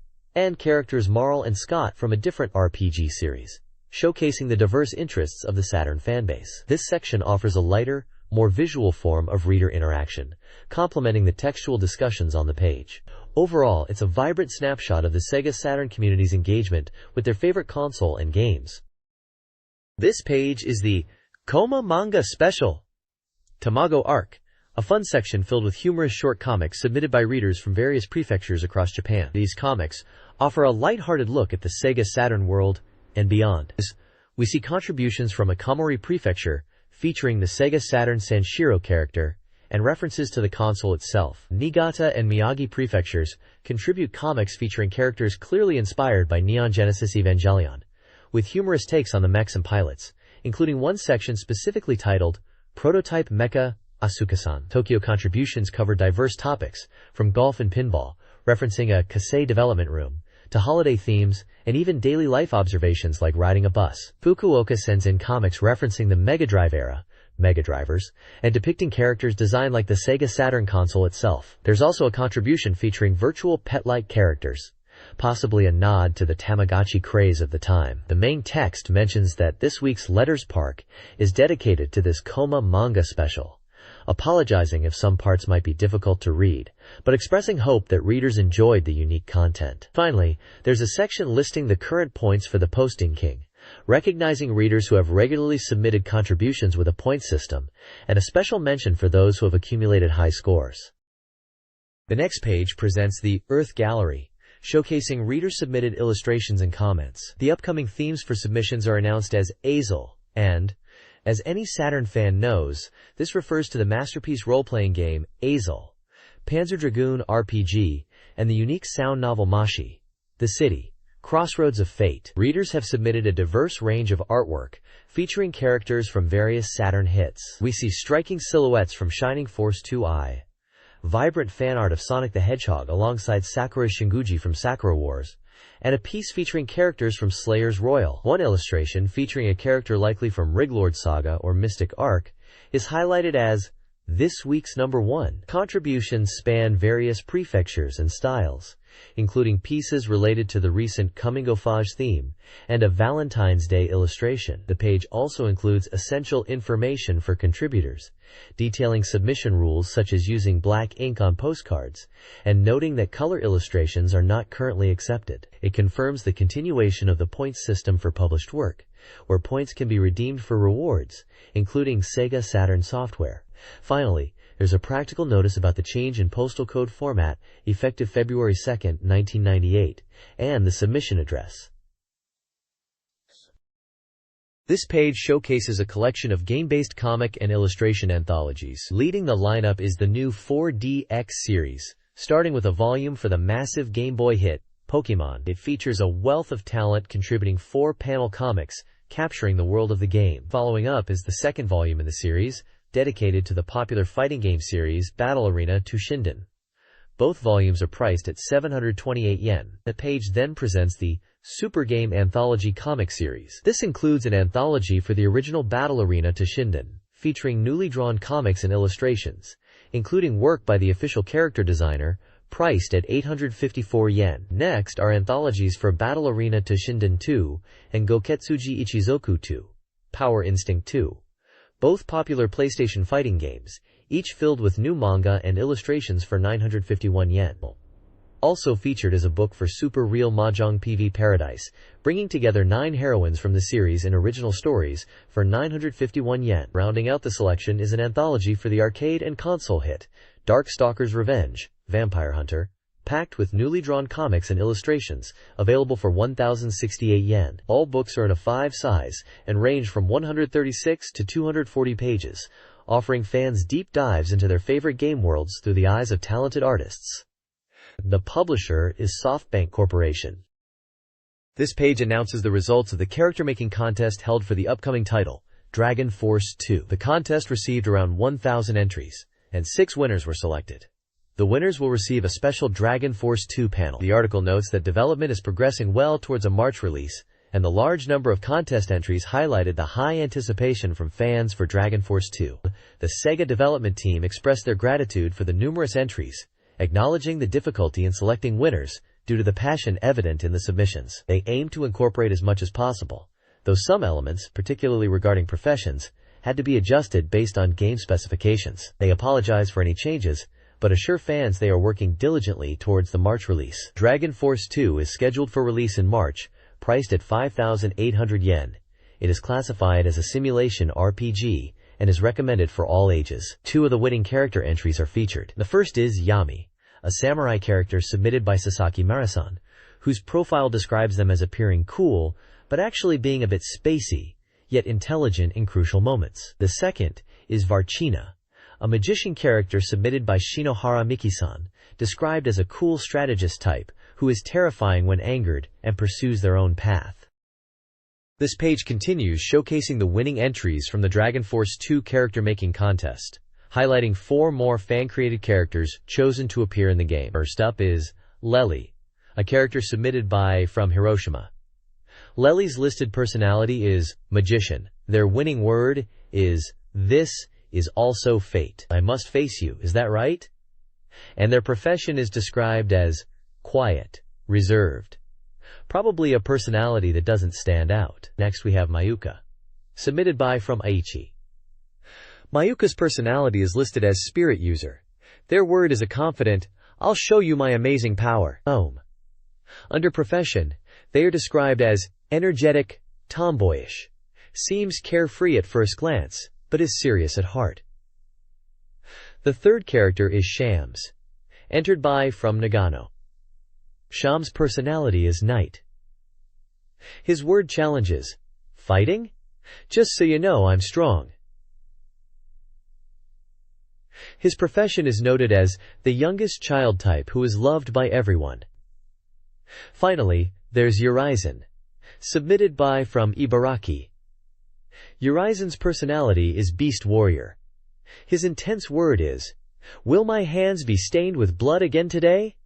His profession is described as a hot-blooded person, foul-mouthed, but good at heart, intense in their emotions. The page wraps up by expressing anticipation for the contributions of all 6 winning characters, embodying the fans' passion in the upcoming Dragon Force 2. This page features episode 22 of a novel series based on the universe of the arcade and SEGA Saturn shooter, Battle Garega, known in Japan as Tsukyu Gurentai. The episode is titled, Guillotine, the Melancholy of the Speculator, and teases a seemingly advantageous 3-on-1 showdown upon Mikazuki's arrival. The novel's concept comes from Rationalizing, the developers behind the original arcade game, with writing by Yuichi Ishida. It follows the private defense unit known as Tsukyu Gurentai, part of Jinsei Company, Limited. The story focuses on 3 main pilots, Iroha, Yoshida Kaoru, and Rikako Kunimura. Players familiar with Battle Garega will recognize Yoshida and Kunimura as playable characters, though their representation in this novel might differ slightly, particularly with Yoshida's first name. The section summarizing previous events details Jinsei headquarters being attacked, leading to investigations involving characters like Brent and Terushima, and confrontation with forces associated with Yafuku and the mysterious Yabahata. The narrative builds towards a significant battle between the Tsukyu Gurentai unit and Yabahata, establishing the novel as an SF drama expanding on the game's lore. The page includes the aiding and racinizing logos, acknowledging their connection to the series.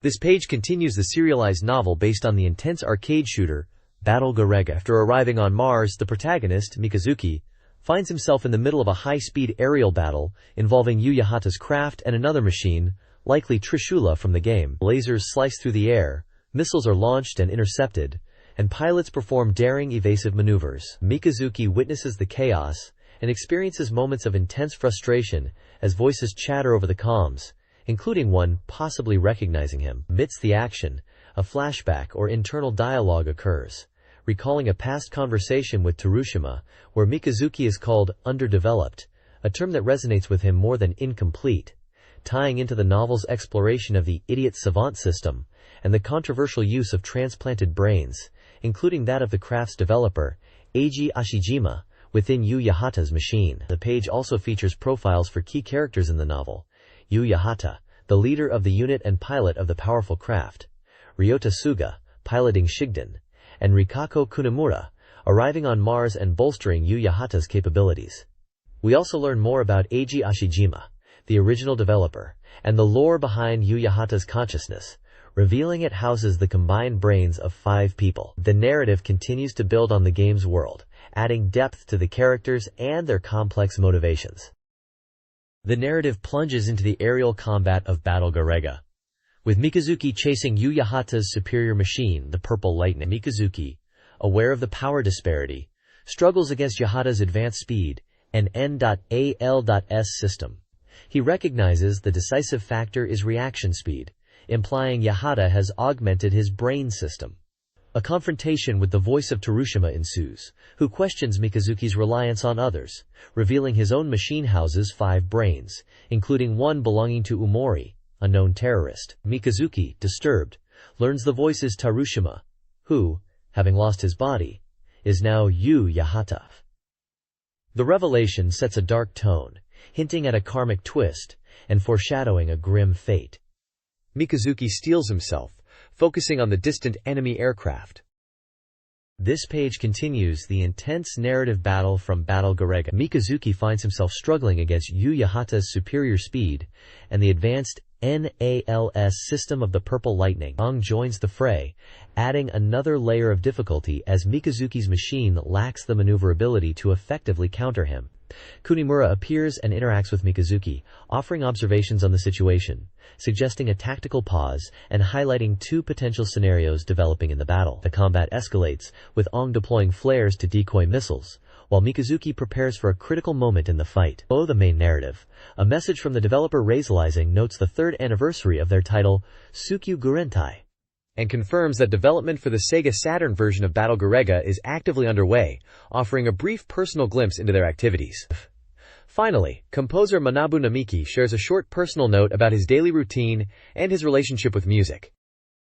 This page announces Konami's opening of a new branch of its KCE School, a game creator training institution, specifically for beginners starting this spring. Recruitment for the first term is now open, aiming to train complete novices into game developers. The school offers several key features. It has locations nationwide in Japan, provides practical education directly from frontline developers at its main schools in Tokyo and Kobe, offers graduates a special opportunity to join Konami development companies without an examination, and has a graduation system based on practical ability and passion rather than just academic background. There are 2 paths for entry. Those with existing technical skills can apply directly, while complete beginners are encouraged to start at the preparatory school. The preparatory school focuses on foundational learning before advancing to the main KCE school. Characters featured on the page, representing some of Konami's well-known franchises, include Pawapuro-kun from Powerful Pro Baseball, Shiori Fujisaki from Tokimeki Memorial, and Goemon from the Mystical Ninja series. Information is also provided on the courses offered, which include program, image design and sound, and how to request materials via phone, internet, or postcard. This page features a personal column by voice actress and idol Tomomi Sakurai, titled Tomomi Sakurai's Message to Your Heart, Volume 11. She talks about recent events like Valentine's Day and a fan club ski camp, thanking participants. She also mentions planning a trip to Disneyland to visit attractions like Haunted Mansion and Pirates of the Caribbean, before getting busy with stage play rehearsals in March. Below, there is a comic strip by Izumi Takemoto titled Izumi Takemoto's Miscellaneous Note No. 11, Various Personal Games on a Certain Day. The comic features Takemoto's characters discussing older games getting ported to new platforms. They mention Yumi Mix, originally released on Sega CD and later ported to Windows 95, and Popful Mail, also originally on older platforms and ported to Windows 95. Another game discussed is Tekipaki Working Love, with a port planned for the PCFX. The characters also talk about contributing illustrations for game manuals, posters, and promotional items for these ports. It seems Takemoto herself is involved in providing artwork for some of these re-releases, finding it amusing how much work she has to do for games that are essentially ports. This page features Hanaguma Yusaku's Saturn Anthropology, now on its 12th installment. The content is presented as 2 short, satirical comic strips. The first strip, titled Side Effects, humorously depicts characters discussing a bizarre phenomenon. Someone has grown a tail. The dialogue ponders if this is a side effect of constantly playing games, or perhaps watching too much television. The characters seem perplexed by this strange physical change. The second strip, labeled Critic, and notably referring to the critic as an idiot, pokes fun at common criticisms leveled against video games. The critic character dramatically claims that games cause violence, illustrated by someone immediately attempting to stab him with a knife. The response is that this violent action only happens because they play games constantly, turning the criticism back on itself in a darkly comedic way. This section highlights the often oversimplified arguments made against gaming. The page uses simple art and sharp, funny dialogue to comment on societal perceptions of games and media. There are no specific Sega Saturn games or characters mentioned, but the column title indicates it's a personal take within the context of the magazine.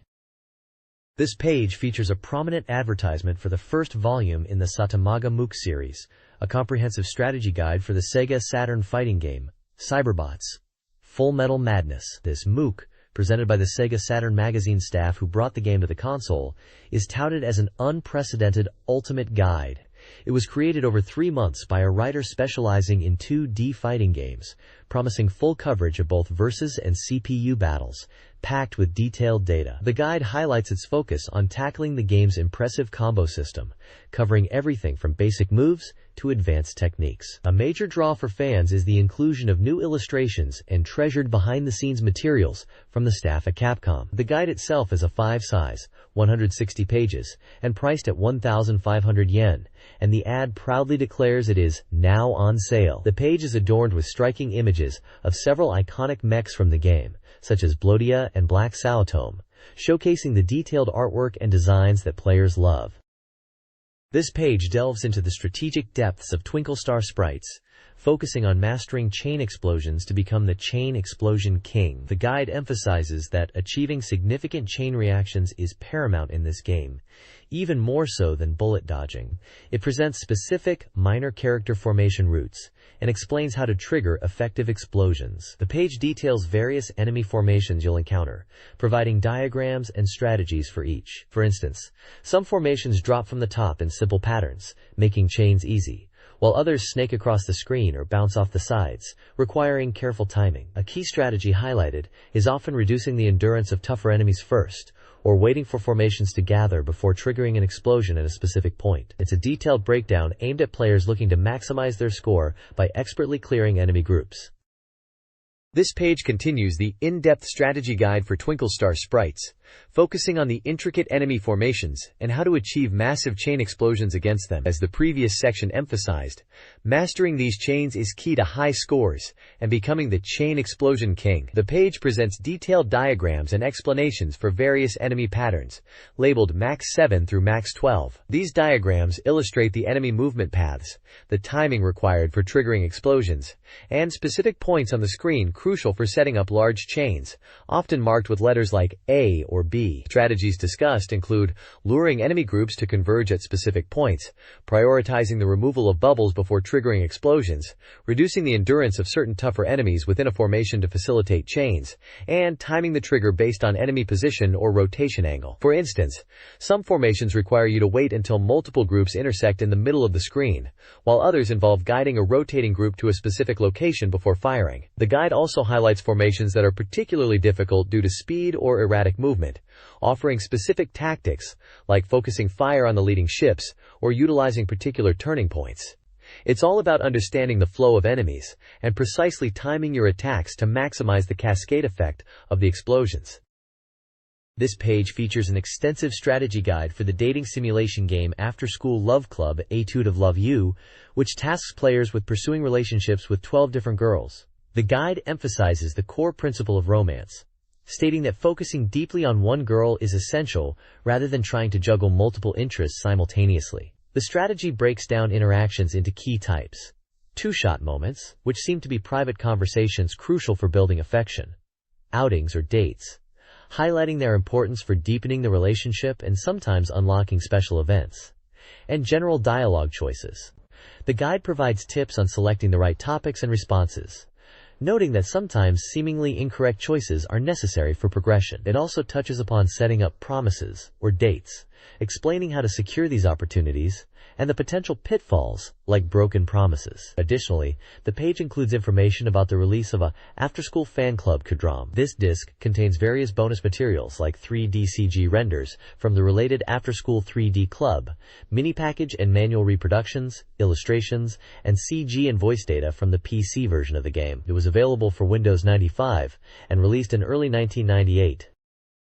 This guide offers strategies for successful romances in Etude of Love, focusing on Sanae Orihara and Nanae Horikawa. Sanae's root, her strength is thoughtfulness, requires expressing affection through dialogue and reassurance, particularly about her hesitation due to Nanae's. Key dates and flower-related conversations are important. Failure to show affection around late June necessitates a restart. Nanae's route, aggressive appeal is her charm, is easier, demanding you match her pace and be forgiving. Her demeanor may change due to interactions with Sane. Choose options to alleviate her anxiety. Early dates are encouraged. Strategy charts outline dialogue and date options for both characters, utilizing symbols to denote important events and outings. Days marked with diamonds signify outing opportunities. Missing these outings or encountering different choices on diamond days suggests the need to restart. The next page continues the Etude of Love guide, this time focusing on romancing Kazumi Shindo and Kanami Nito. The section on Kazumi Shindo, titled From Friend to Lover, explains that Kazumi has a lighthearted view of romance, requiring time and effort to shift her perception of the protagonist from friend to potential partner. Once she starts seeing you that way, progress speeds up. It emphasizes choosing words that make her aware of you as a man and being clear with your own opinions. Key dates and events, like a significant kiss event on June 8th, are highlighted as crucial turning points. The guide includes a detailed list of dialogue options and their outcomes from May 19th to June 15th. For Kanami Nito, the guide Embrace Her Weak Heart describes her initial Gairu-like appearance, masking a lack of assertiveness. The strategy involves actively leading conversations and dates.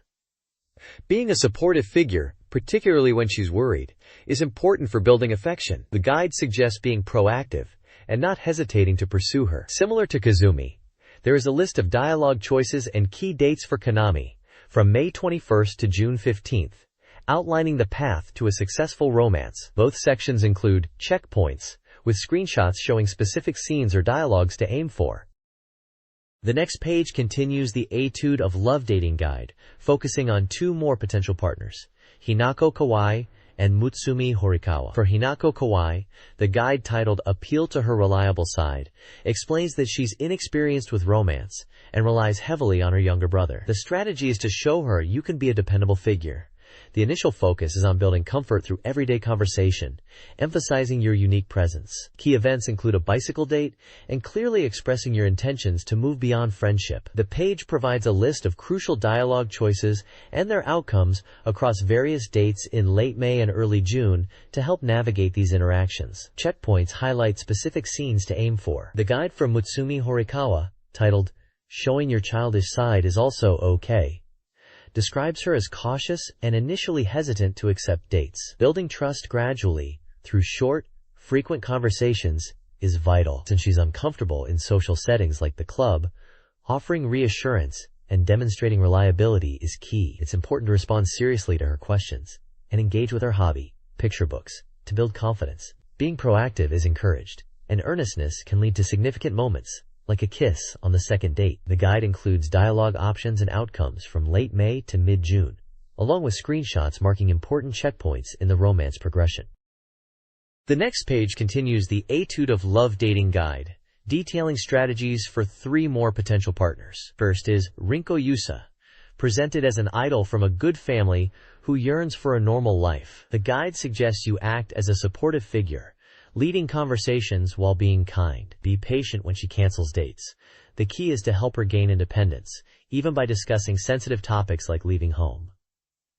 Next is Anna Akatsuki. The strategy for her, titled Sometimes Scolding is Important, advises against directly confronting her lack of understanding about adulthood. Instead, the guide emphasizes gradually teaching her about the world and engaging seriously with her thoughts, particularly regarding her family situation. Building trust and understanding her perspective is crucial. Finally, Shina Misaki, who has rigid ideas about herself due to complexes. The guide recommends helping her soften her perspective first, build her confidence, and eventually, she may bring up romantic topics like kissing. Express your feelings sincerely. The guide highlights the third date on June 8th as a potential first kiss event. Each section provides a brief character description, the core strategy, and lists key dialogue options and their outcomes across late May and early June, along with visual checkpoints to track progress in their routes. This dating guide expands on the Etude of Love experience, detailing strategies for three new heroines. To win Mizuho, a girl with attendance issues, prioritize support and patience, particularly regarding her home life. Build the relationship organically, and expect the first kiss around the third date. For Misao, be direct with your feelings, engage in meaningful conversations, and complement her style. Dates are best saved for later in the relationship. Finally, Ayumu values independence. Appreciate her spirit, build trust, and communicate openly. Know when to assert your own will, and anticipate a possible gift on the final date. Each heroine's path features key dates, important dialogue choices, and their consequences. This SEGA Saturn Magazine reader survey asks readers to provide detailed feedback via a postcard questionnaire. Readers are instructed on how to fill out the form with numerical selections. The survey gathers information about the reader's demographics, gender, age, occupation, and their engagement with the magazine and the SEGA Saturn. Key topics include opinions on the cover, Saturn software ownership, other magazines read, and specific content like the Satamagano CD Volume 2 Burning Ranger feature. Readers are also asked how often they complete the survey. They must list top article preferences and select hardware they own from Table 2 and future software purchases from Table 3, which features a wide array of Saturn games. The survey aims to understand reader interests, hardware ownership, and software preferences to gauge reader demographics and improve magazine content.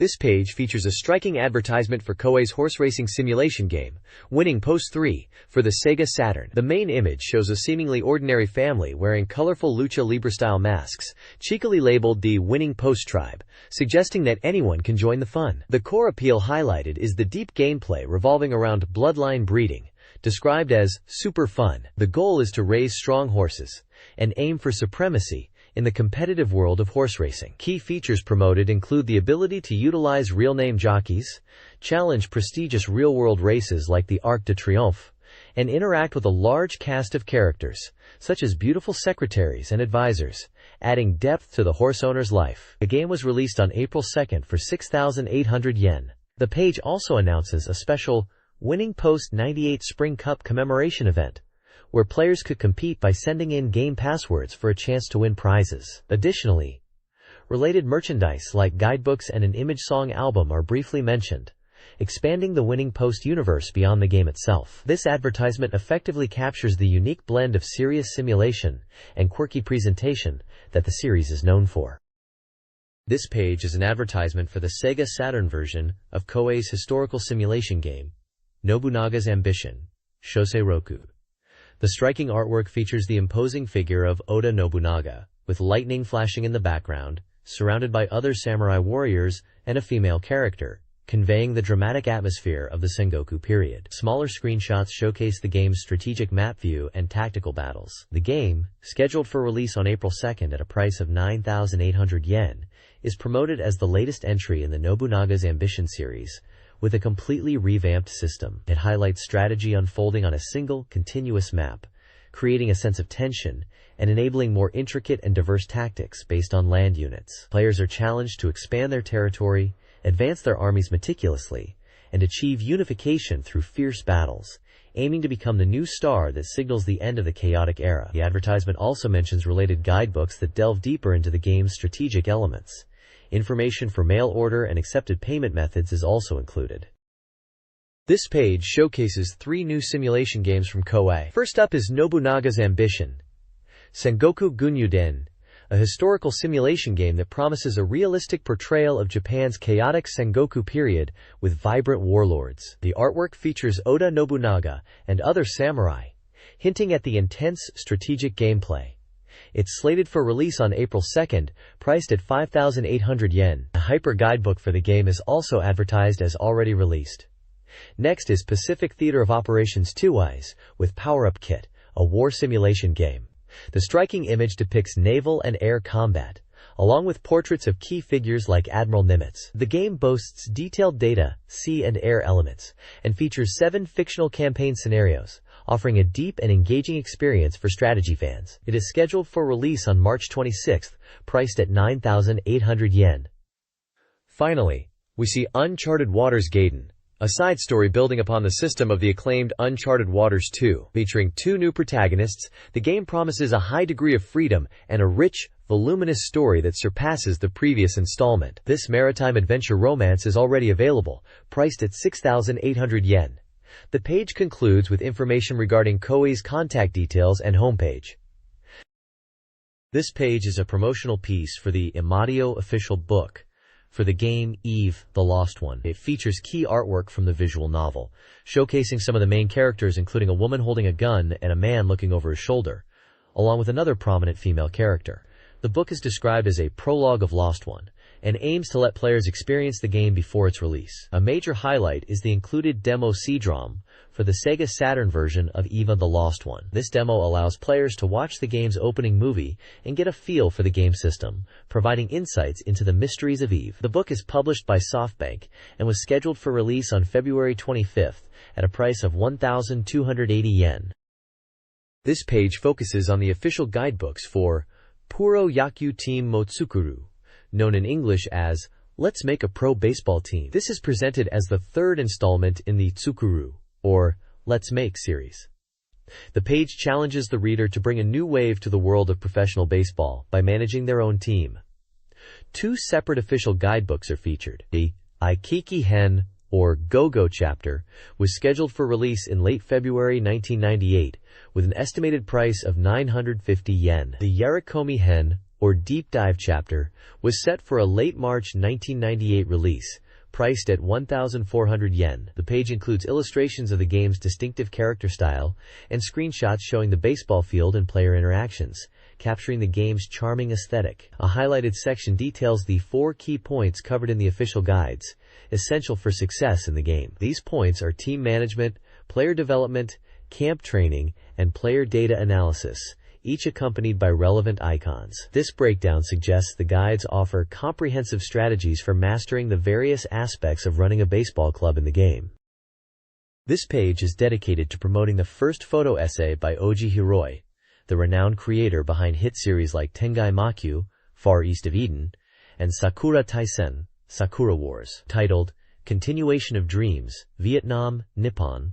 Quote, "The book is described as a new sense photo essay that blends vibrant photographs capturing the energy of Vietnam, taken by Hiroi himself, with his personal essays.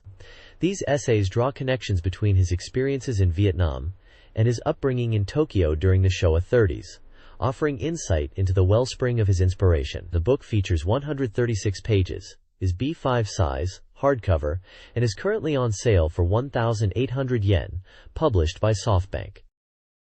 This page focuses on the world of J.League. Let's Make a Pro Soccer Club 2 for the SEGA Saturn, promoting the official guidebooks that promise to turn players into master managers. The complete data edition for Suskatsuku 2 is featured as the ultimate resource for building a top club, packed with player data, strategic insights, and even secrets about the edit mode. The page also announces a significant reprint for the popular Management Edition guide for the original Suskatsuku, reassuring beginners that the path to greatness starts there, evidenced by its impressive sales figures. Visual appeal comes from 2 female characters, likely hostesses or assistants from the game. Additionally, the page highlights a SoftBank strategy book campaign offering desirable prizes like a Game Boy Pocket and the PlayStation title Ape Escape to readers who purchase eligible guidebooks. This page features a special report on Sagata Sanshiro, the iconic savior of the Sega Saturn. It provides a complete digest of his commercials that aired up to February 20th, reviewing 10 key spots. The feature begins by introducing Sagata Sanshiro as a Japanese martial artist of unknown age and family, holding a combined rank of 20 Dan grades across various disciplines. He is portrayed as a guide for youth and an ally of justice, dedicated to the path of the Sega Saturn. The digest highlights several memorable commercials. The Sonic R baseball ad is noted as his shocking debut, initially creating a scary image as he forces a young baseball player to play the Saturn. The Shining Force 2i commercial shows him appearing in a club, throwing people around, which, while forceful, is seen as conveying a deep message to young people. The Saturn Bomberman fight commercial is described as funny and popular, known for the memorable scene of throwing someone resulting in a big explosion, and notably, this is where the famous theme song first appeared. Finally, the Christmas Santa skateboard ad from late 1998 is mentioned, highlighting the difficulties in filming, including the time-consuming makeup and the need for retakes for Sagata's Santa appearance. The page summarizes these commercials, emphasizing the unique and impactful nature of Sagata Sanshiro's presence in promoting the Sega Saturn. In early 1998, Sagata Sanshiro's Sega Saturn commercials continued to captivate audiences. Memorable ads included the year-end, New Year training arc, physical training, the tile-breaking arc for Solo Crisis, humorous pain, the Dragon Dance arc for Panzer Dragoon Saga, comical dancing, and the Winter Heat Ice Showdown arc, speed skating. Other commercials promoted Let's Make a Pro Baseball Team, Tears for Hideo Nomo, and Burning Ranger, Real Fire Rescue. The ads were popular among young audiences and males, with the series praised for rapidly establishing Sega's brand image. This page features an interview with Hiroshi Fujioka, the actor behind the iconic Sagata Sanshiro character. Titled, Winter is the Time to Burn for Games, playback story of Sagata Sanshiro's appeal. The article delves into Fujioka's experience playing the character. Fujioka discusses how the role resonated with his martial arts background and past as Kamen Rider, seeing the character as a missionary, conveying a message.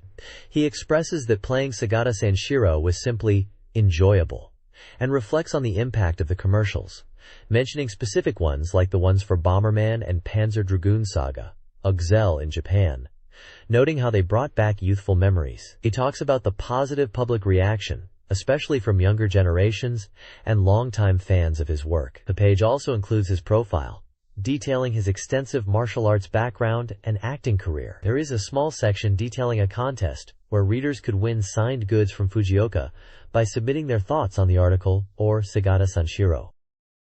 This page delves deeper into the phenomenon of Sagata Sanshiro, specifically focusing on the iconic theme song. Titled, All the Lyrics and Narration Are My Thoughts, the article presents the complete lyrics and spoken narration of the Sagata Sanshiro song. The title suggests that the message embedded within the song directly reflects the feelings and intentions of the actor, Hiroshi Fujioka, which ties into his thoughts shared on the previous page about the character being a missionary figure. The song lyrics capture the essence of Sagata Sanshiro's dedication, urging players to put their heart and soul into playing Sega Saturn. The verses touch upon themes of perseverance and commitment. The famous spoken lines from the commercials are also included in the narration, reinforcing the character's memorable presence. The page also features an advertisement for the CD release of the song, noting its release date and price, and highlighting that it includes Fujioka's performance and karaoke versions, allowing fans to experience the song themselves. An image of Fujioka holding the CD is displayed alongside this announcement.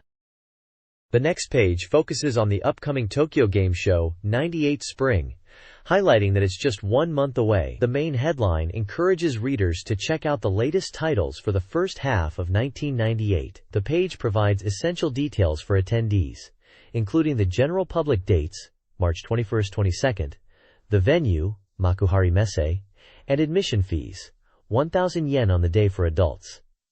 The show's concept, Game Evolution, is described as games becoming the energy for humans. Visually, the page features the Tokyo Game Show 98 Spring logo, a quirky mascot character, and screenshots from anticipated games. One screenshot shows a battle from Super Robot Wars F Final, confirming its appearance at the show. Another displays a character from Sakura Wars 2, which is noted as releasing shortly after the show, giving players a chance to see it beforehand. A large section is dedicated to a list of Sega Saturn titles confirmed to be exhibited as of February 20th, covering various genres from RPGs and simulations to action and fighting games, showcasing the strong lineup expected at the event.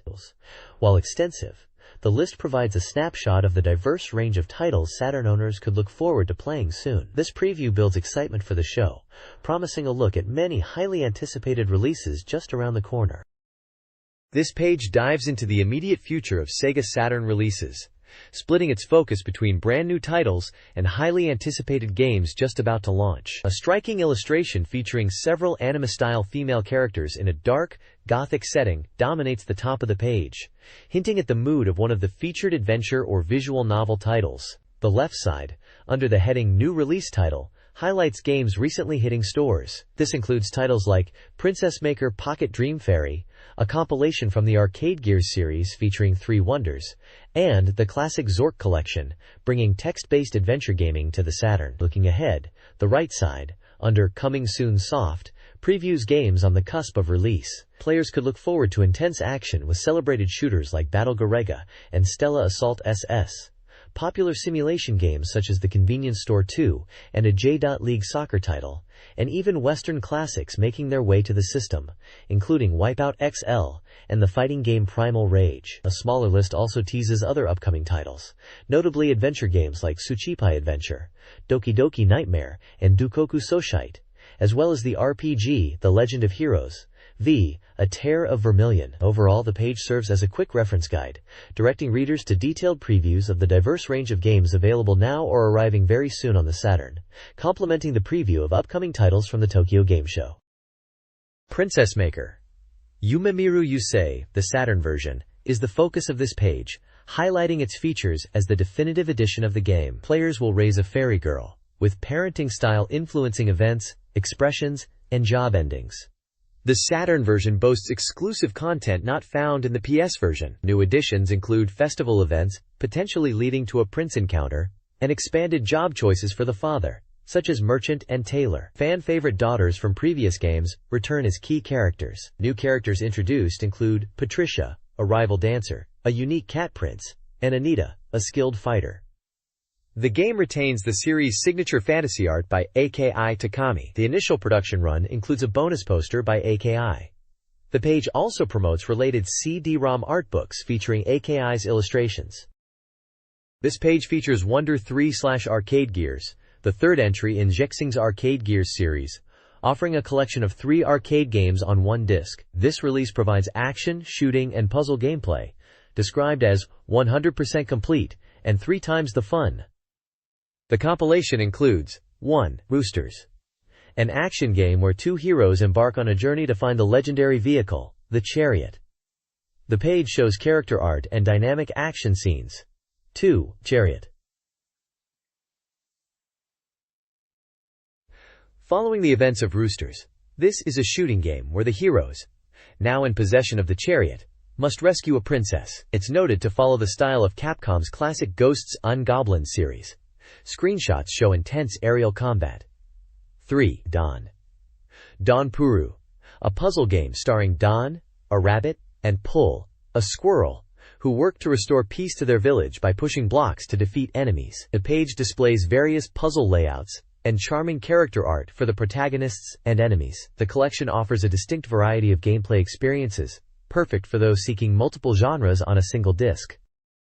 This page features a look at 2 distinct titles for the SEGA Saturn. First up is Croc, Legend of the Gobos, a 3D action game where you play as Croc, a charming polygon character. The story involves rescuing the Gobos from Baron Dante, the evil magician. You'll explore various islands, collect hidden items, defeat enemies, and confront the magician. It's described as a dynamic and action-packed 3D adventure, showcasing various moves like tail attacks, and jumps through its screenshots. The game is listed with an 80% completion rating here. Below that is the Zork Collection, bringing the legendary adventure game series to the Saturn. It highlights the history, starting with the text-adventure classic Zork Is, and including the widely successful Return to Zork.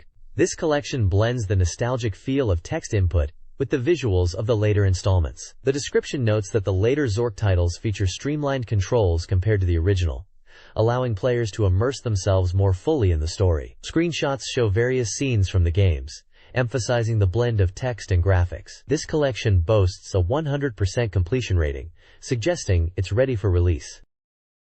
This page dives into Stay-Pai Adventure, The Throbbing Nightmare, a romance-adventure game developed by Jaleco. Set to release on February 26th for 6,800 yen, this title is recommended for players 18 and older, and comes on 2 discs, boasting a 100% completion rating here, meaning it's locked and loaded for launch. The core premise revolves around a mysterious serial coma incident.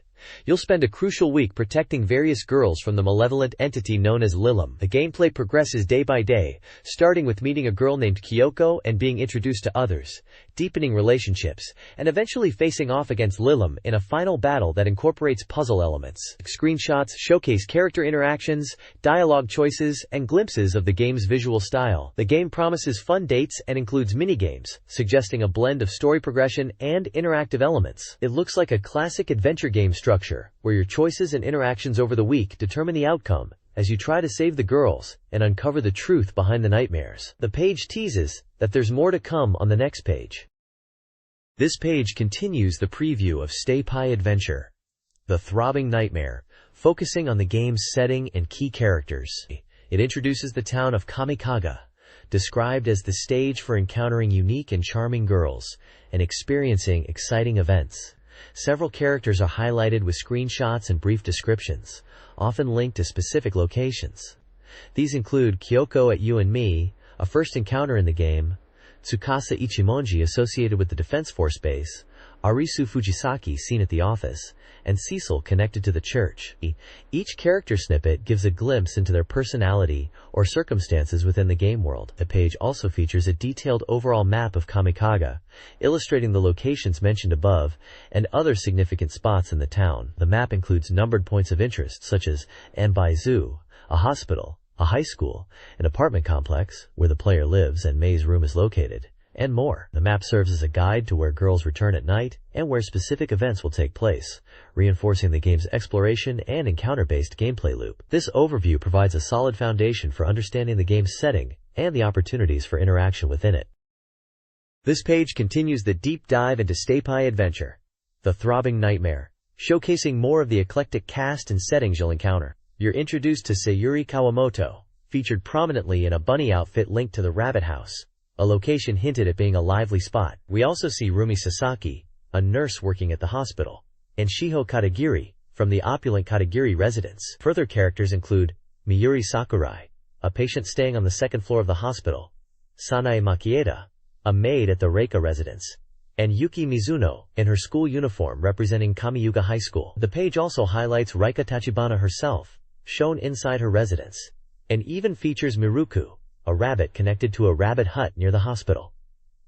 To top it off, the preview teases two brand new characters, Rim, an intriguing elf-like figure, and Kotori Ninomiya, adding even more unique personalities to the game world. It's clear Staypai Adventure aims to fill its town with memorable characters and distinct locations for players to explore.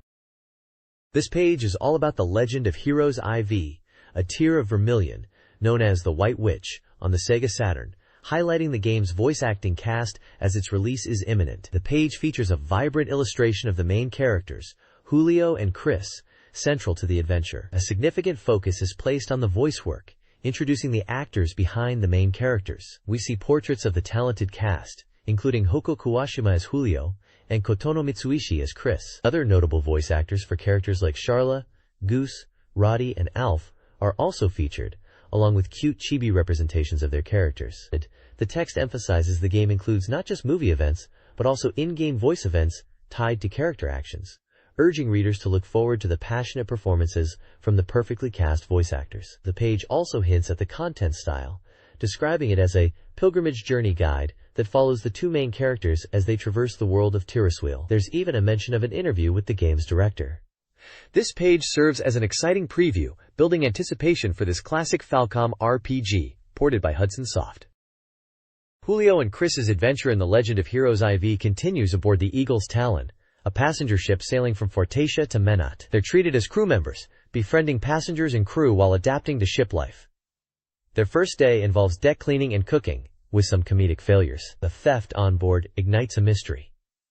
Julio, using his detective skills, investigates the stolen belongings of a newlywed couple. The page also explores Captain Bosley's personality, highlighting details from his logbook, with a note on censorship differences between game versions. The story concludes with the theft's resolution and arrival in Minot, with an additional crisis that requires Bosley's assistance. The page introduces new characters like Philly, Banban, Badat, and Durzel, with their voice actors and game details. An RPG from Hudson, released on February 26th for 6,800 yen, recommended for all ages, and spread across 2 quadrums.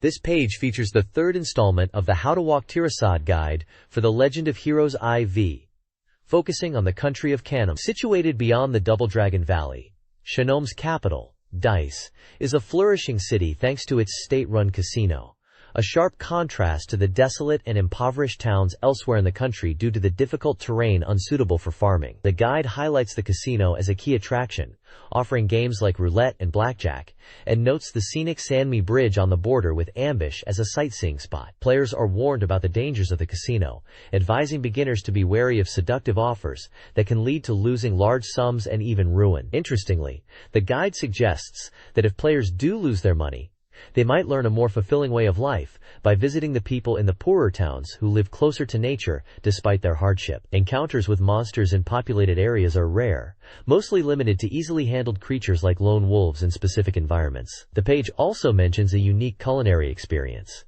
an old man en route to Dice who makes his own variable but often tasty herb tea. This page features an interview with Goro Ooi, the director of the SEGA Saturn port of The Legend of Heroes 2-1, The White Witch. The interview discusses the challenges and goals behind bringing the popular PC RPG to the console. Ooi addresses potential concerns from fans of the original game regarding changes made for the Saturn version. He explains that his aim was not just a simple port, but to create a game that would appeal to console players and provide a different experience from the PC original. He highlights the emphasis on the story and characters, particularly the journey of Julio and Chris, aiming for players to emotionally connect with them as they grow throughout their adventure. The interview touches upon the difficulties in translating certain elements from the PC version and the staff's dedication to details, such as character lip sync during voice events, to enhance the experience. Oshitoi expresses his hope that players, especially those new to RPGs or primarily focused on combat-heavy games, will try the Saturn version and appreciate the unique journey through the world of Tirasad. Screenshots show character interactions and exploration in the game.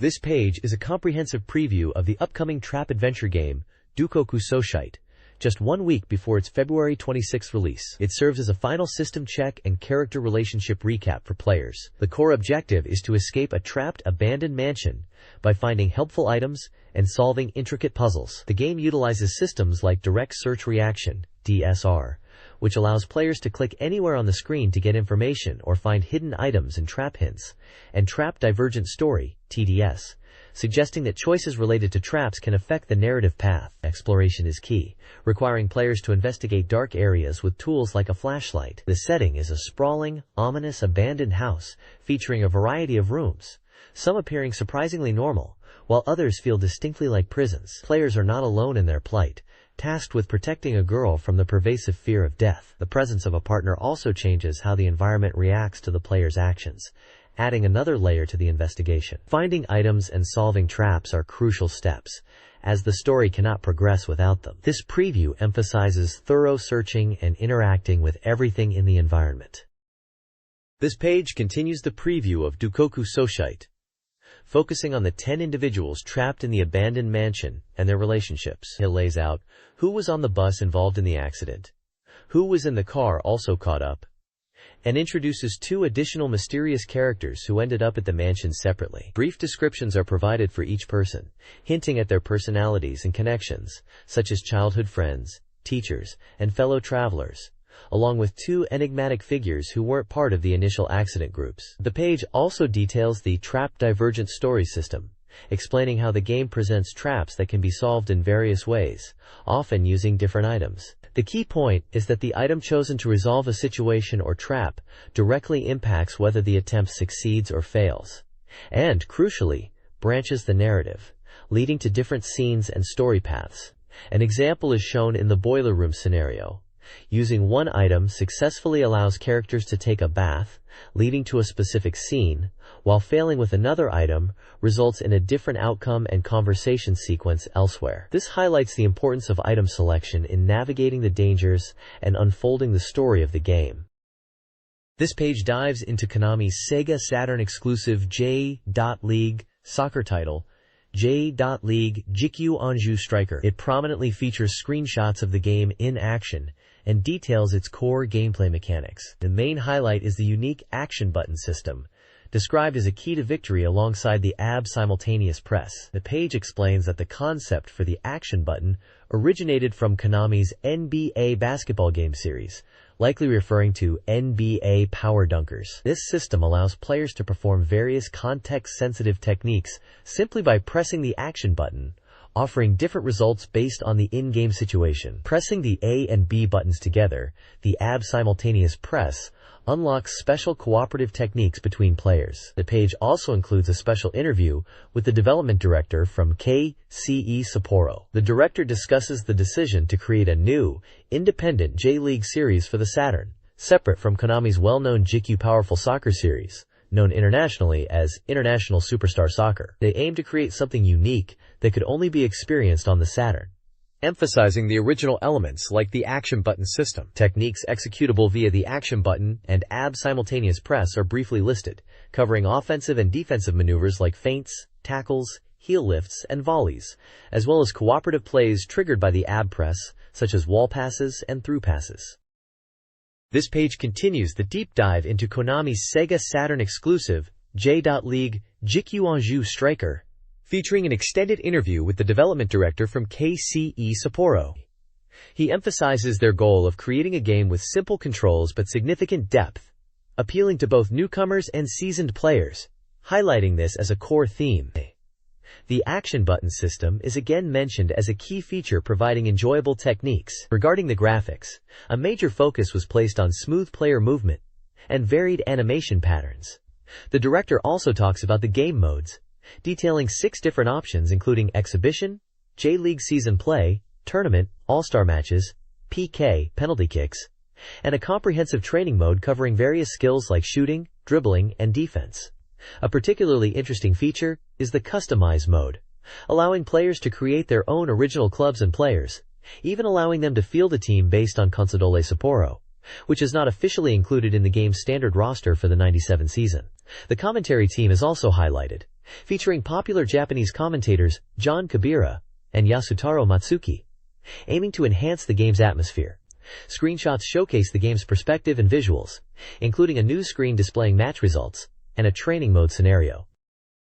This page dives into the world of Sotsugu 2i Wedding Bell, a fascinating racing simulation game for the Sega Saturn. This is the 5th entry in the popular graduation series, but it takes things a step further than just guiding students to graduation. As the title suggests, Wedding Bell uniquely incorporates a simulation of married life with one of the 5 main characters. The page introduces these 5 distinct students who you will guide: Kyuko Ozaki, Nozomi Kikuchi, Yukari Saito, Misaki Matsuyama, and Kazue Watanabe. Brief profiles for each are presented, highlighting their personalities and academic strengths or weaknesses. The core gameplay involves balancing student guidance with the potential for a relationship, which is described as an amazing situation. Mechanics highlighted include using special lectures to efficiently boost student parameters and grades, and holiday information gathering to discover date spots. These elements are crucial for improving your relationship with the students and successfully navigating the game's blend of academic guidance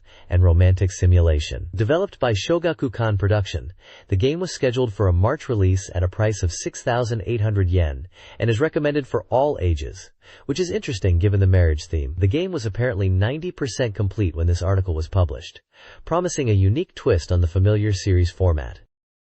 The next page continues the deep dive into Sotsugu 2i Wedding Bell, focusing on the dynamic dating system and the inclusion of school events. It highlights that holidays and weekends are prime opportunities for date events with your wife, visiting various spots like those in Yokohama. These dates aren't just static scenes. Encountering other students can trigger special events, leading to memorable 2-shot photos that get saved in an album mode, viewable after the game's conclusion. Specific days like birthdays and Valentine's Day promise unique and wonderful events, offering a chance to interact with the characters more naturally. The article also mentions special events during Golden Week, including domestic travel, and even hints at potentially seeing a character's bathing scene. The page then shifts focus to the school year, which is packed with diverse events, many of which are now playable minigames. Examples include the Drama Festival, showing a Peter Pan play, the Seika Festival, featuring a Journey to the West play, the Sports Festival, where you compete in a triathlon involving button mashing, braking, jumping obstacles, and challenging swimming, the Ski Festival, a balance game on a ski lift, and the Seaside School, a top-down exploration where you try to sneak out with your wife for a romantic scene. These minigames add significant interactive elements beyond the core simulation gameplay. This page introduces a brand new romance-adventure game called Ojo-sama Tokyu, which translates roughly to Lady Express. It's brought to you by MediaWorks, known for the Ukyuu Gensu Kyoku series. The premise is a sweet forecast of romance on a train journey where you're searching for love's final destination. The story unfolds on a luxury express train, also named Vega, which travels across Japan over 15 days. You'll interact with girls both within the train's facilities, like the observation deck or dining car, and at various sightseeing spots during stops. The goal is to deepen relationships and potentially find romance.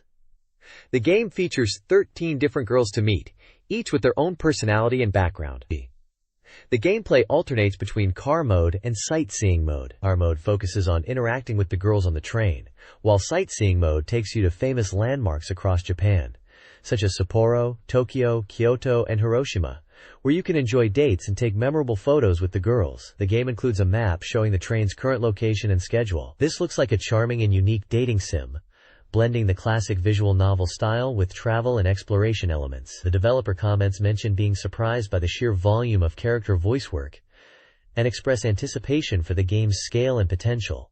It's described as an adventure game suitable for all ages. This page delves further into the upcoming romance adventure game, Ojo-sama Tokyu. It proudly announces the high-profile staff involved. The script is penned by Akahori Satoru, renowned for his work on Sakura Taisen and Tokimeki Memorial, while character designs are handled by Yanagisawa Masahide, known for Rurouni Kenshin and Hummingbird. The game promises an impressive visual experience, with 2,000 cuts of high-quality animation, roughly 4 times that of typical romance games. This includes particularly detailed animation for key scenes like character interactions. Adding to the immersion, the scenery outside the train window changes dynamically, giving players the sensation of actually being on a train journey. A significant portion of the page introduces the diverse cast of heroines the player will meet on the luxury express, Vega. There are profiles for 13 different girls, including Mami 18, Seina 17, Midori 17, Aki, Nanako 21, Kazane 16, Elena Yuri Nordis 18, Mirai 15, Akiko 17, Komugi 18, Tsubasa 14, Shizuka 22, and Satomi 17, showcasing their portraits and brief descriptions, highlighting the variety of personalities players will get to know. This page dives into the upcoming simulation game, Megumi Kai Second Album, the sequel to the previous title. It's a racing simulation, where the player takes on the role of a member of the town's self-defense force. The unit is on the verge of being disbanded, and the main objective is to ensure its survival by earning the support of the town's residents. To achieve this, you'll need to gather allies, take on requests from the residents, which in turn earns money, and helps your companions grow stronger. The game operates on a weekly cycle, where you select tasks for 6 days and have 1 day off. The rest day can be used to visit allies, train, or test skills. A new element introduced in this game is the ability system, which represents character potential and influences their growth. Screenshots showcase the game's interfaces, including schedule input for managing tasks, resolving requests from residents, and a self-evaluation screen for reviewing progress. There's also a look at character ability screens, detailing stats. The game is published by MediaWorks and is set to release on February 26th for 5,800 yen. It is a one-player experience recommended for all ages. This page delves deeper into the gameplay mechanics of Megumi Kai Second Album, focusing on key systems that expand upon the foundation laid out on the previous page. A central theme is deepening relationships with your companions, which is crucial for a good ending. This is achieved through character-specific events that occur in various situations, such as during work or on days off. The choices you make during these events significantly impact your relationships. The Shugoroku missions are introduced as a core part of the gameplay loop, now integrated into your daily work schedule rather than being a mandatory event. These missions are played like a board game, where the goal is to reach the end first. Movement is determined by a roulette wheel, which you can attempt to stop for a desired number. Success in these missions is heavily influenced by the skills your characters have developed. Battles also occur within these Sugoroku missions, either on specific monster squares or when encountering rival parties on the board. Combat utilizes magic and unique awakened abilities that characters possess. A new feature allows players to select specific targets when facing multiple enemies. Finally, the page highlights how to build trust and deepen bonds with companions. Visiting them on days off is effective, as is consistently working alongside the same character on jobs. Strategically pairing the main character with specific companions on tasks is recommended to foster closer relationships. Screenshots illustrate the Shugaroku board, roulette, character event scenes, and the battle interface. This page dives into Himitsu Sentai Metamol V, an upcoming adventure game centered around a group of magical girl warriors. The vibrant artwork showcases the diverse team of heroines, hinting at their various roles and personalities. The game puts you in charge as they fight off evil aliens, and the completion rate is noted as 90%, suggesting it's nearing release. Two key gameplay systems are highlighted. The A-list system involves making timed decisions during conversations or events, represented by a heart icon appearing. Your choices influence character relationships and can branch the story, adding significant replayability. The A-list keyword system builds upon this. Selecting the correct responses or actions in A-list events earns you keywords. These collected keywords can be synthesized before battles to unlock powerful special moves and devastating super special attacks, essential for defeating tough enemies. Screenshots show the A-list choice interface and the battle screen where these special moves are deployed. A profile for Metamol Red, one of the core members, details her transformed appearance and role as the new leader. It looks like a classic magical girl game, with a focus on narrative choices and strategic combat using earned abilities.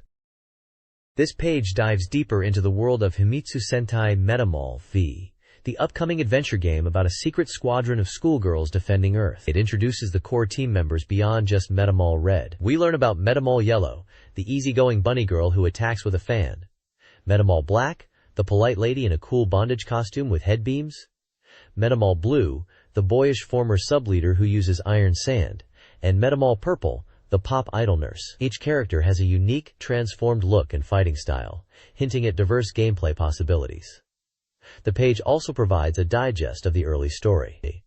It details Metamol Red's first day of school, her initial encounters that test her suitability for the team, and her transformation after receiving a special bracelet. It highlights a conflict with a space noble and the challenge of reassembling the full 5-member team, specifically mentioning Metamol Blue's retirement due to past failures. The powerful Color Genesis attack, crucial for defeating tough enemies, requires all 5 members to be united. Screenshots illustrate key story moments, character interactions, combat scenes, and the setup for the ultimate attack. It emphasizes that bringing the team together is a central plot point. This page is dedicated to the upcoming release of Battle Garega on SEGA Saturn.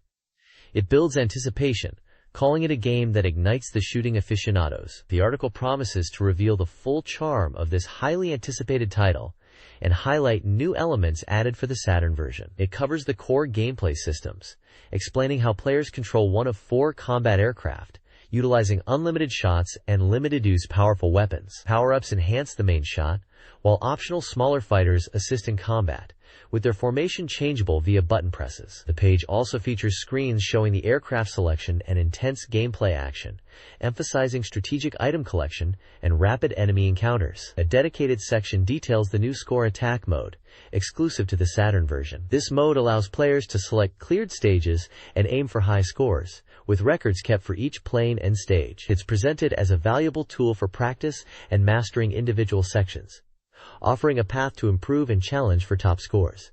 Screenshots show the score attack menu, stage selection, like Stage 1 Valley, and the high score rankings. The page concludes with a giant boss screenshot, highlighting the intense boss battles waiting at the end of each stage. The next page dives deep into the incredibly detailed options available in the SEGA Saturn port of Battle Garega. It's clear the developers put a lot of thought into customizing the experience for console players. The page highlights various screen modes, including simulating the original arcade vertical display, arcade, a tilted horizontal view, side, and even a scaled-down mini mode. There's also a useful option to change the appearance of enemy bullets, offering a red ball option, which makes them significantly easier to see compared to the standard small bullets. Key configuration and sound options are also comprehensive, allowing players to fully customize controls and choose between the original arcade music or a new arranged soundtrack. A unique feature is the Shingen mode, which reduces the player's collision box, making dodging easier, a great aid for less experienced players. The stage edit option is fantastic, letting you rearrange or randomize the order of stages, providing fresh challenges and aiding practice for specific sections. Standard options like difficulty, starting lives, credits, and extend scores are also fully customizable. There's even a mention of a guest character from Sorcerer Striker appearing under certain conditions. Overall, this page demonstrates the sheer depth of customization offered in the Saturn version, going far beyond typical ports, and showcasing why it's so highly regarded by fans.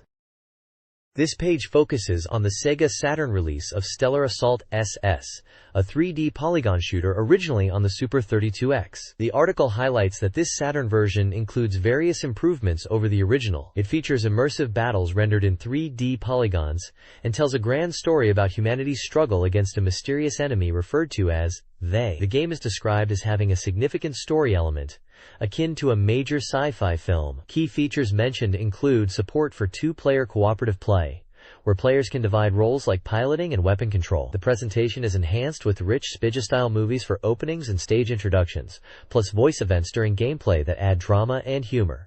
There's also a trace mode, allowing players to review their past gameplay from different angles. The article delves into the game's backstory, detailing humanity's encounters with They occurring in 2-year cycles. The first 2 encounters were successfully repelled, but the third, happening 4 years after the first, presents a much greater challenge as They have advanced technology. The mystery of who they are and their purpose is a central theme that unfolds as you play. The game is confirmed to be 100% complete and was scheduled for release on February 26th. Stellar Assault SS offers 2 playable spacecraft, the technical SSF-01 Type A, and the beginner-friendly SSF-01 Type B. Type A features the homing ray and power Vulcan, suited for close-range combat against fighters. Type B comes equipped with the turbo laser, a powerful and easy-to-use weapon, and the high-damage plasma launcher, ideal for beginners. The game's missions are diverse, going beyond simple combat. Players will face objectives such as rescuing allies and infiltrating bases across various environments like deep space and planetary atmospheres. Each stage's objectives are revealed through introductory content, emphasizing the need to pay attention to briefings to understand the challenges. This page features the upcoming SEGA Saturn title Pachinko Hall Grand Reopening, a simulation game from Nexton releasing on February 26th for 6,800 yen. Unlike typical pachinko games that just let you play, this one puts you in charge of managing your very own pachinko hall. The premise is intriguing. Your father suddenly decides to travel, leaving the business to you. In these tough economic times, the goal is to turn the hall into a success. The page details the extensive process involved in getting the hall up and running, from dealing with the police and banks to securing real estate and permits. It provides a step-by-step look at the business side, which is something you wouldn't normally see just playing pachinko. The content suggests it offers a realistic look at the challenges and potential rewards of running such an establishment, giving players a chance to make a killing. It's recommended for all ages and boasts 100% completion. This page delves into the crucial aspects of running a successful pachinko hall in Pachinko Hall Grand Reopening, expanding on the business management premise introduced previously. It emphasizes that profitability isn't everything. Creating a store loved by customers is key. The page highlights the importance of understanding different customer types, from regular players and long-stay customers to housewives, students, and even troublemakers, each with unique behaviors and impacts on your hall. Beyond simply opening the doors, significant work happens after hours. This includes vital maintenance, like adjusting the nails on machines, a critical factor in payout and player experience, along with interior renovations and upgrading facilities, such as drink machines and lockers. Overall strategic management is also covered, stressing the need for appealing prizes, effective publicity within regulations, and careful control over machine output settings. It's clear this simulation offers a deep dive into the complexities of the pachinko business, with the ultimate goal of expanding into a chain and even going public. This page features the Convenience Store 2, the sequel to the popular simulation game. It brings back the convenience store management simulation, this time taking the challenge nationwide across Japan. The main objective is to expand your chain and eventually dominate the entire country. The game takes place on 5 different maps based on actual Japanese regions: Shiga, the Seto Inland Sea, Kyushu, Hokkaido, and finally, Tokyo. Each map reflects the real-world terrain and even weather patterns, requiring players to adapt their business strategy accordingly. You start in one of the 4 regional cities, excluding Tokyo, and only gain access to the highly competitive Tokyo market after successfully clearing the others. The ultimate goal is to conquer this major battleground and fill Japan with your stores. The page also provides key game details. It's developed by Human, scheduled for release on March 12th for 5,800 yen. It's categorized as a management simulation and recommended for all ages. The SEGA Saturn version includes unique elements like discovering ruins, adding depth beyond just store operations. It promises a complete experience for fans and newcomers alike, emphasizing high quality and anticipation for the release. This page continues exploring the depths of the convenience store too. It emphasizes refined gameplay features, starting with improved staff management. The interface for hiring and transfers is now consolidated, and you can directly assign tasks to individual employees, offering much more control than the previous game where everyone acted in unison. Understanding your staff's abilities is vital for effective placement and developing their skills. Store layout and design are also enhanced. While the core product types remain similar, the interior view now uses a helpful quarter perspective, and a clear floor plan is available, making spatial planning easier. Selling game software is a new, strategic option.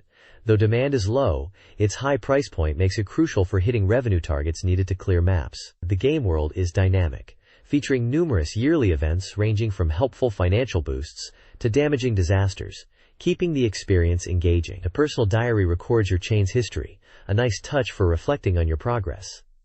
You can also create a unique logo for your stores using a dedicated pixel art tool. Adding a collectible element, you can find rare items while restocking shelves, which are cataloged in an album, offering a side objective beyond just running the business.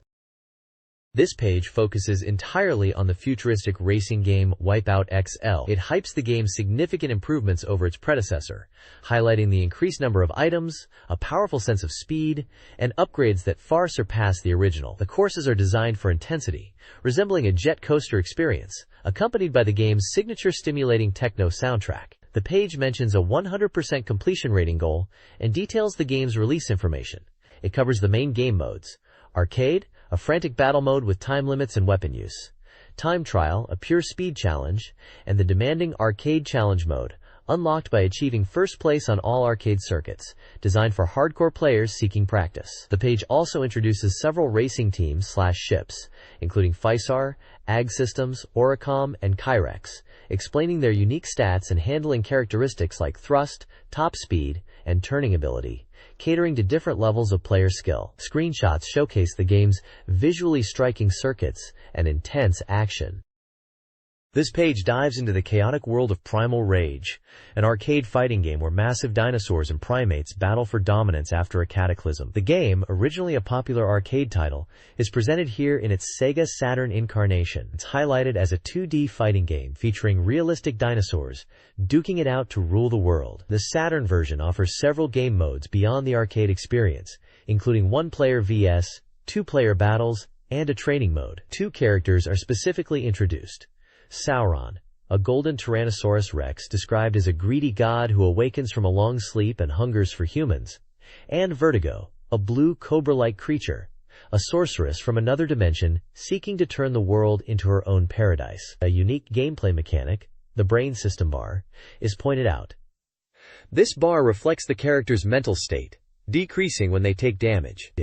If it's depleted, they become stunned and immobile, making them vulnerable. The page also showcases two Saturn-exclusive game modes under the Pick Up section: Tug of War, where hitting the opponent shifts a gauge towards your side for an aggressive win condition, and Endurance, a team battle mode where surviving characters carry over their remaining health to the next match, emphasizing the need for flawless victories.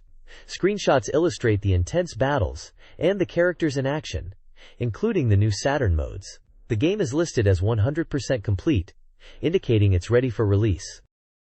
This page serves as a complete strategy guide for recently released SEGA Saturn software. It features a list of games covered within the guide, including the epic RPG Panzer Dragoon Saga, the unique adventure title Mashi, The Town, the baseball simulation, Let's Make a Pro Baseball Team, and the quirky SEGA Saturn Dahaken Tamagotchi Park. The visual focus of the page is a large, stylized cartoon baseball batter preparing to swing, set against the backdrop of a baseball stadium filled with similar-looking characters.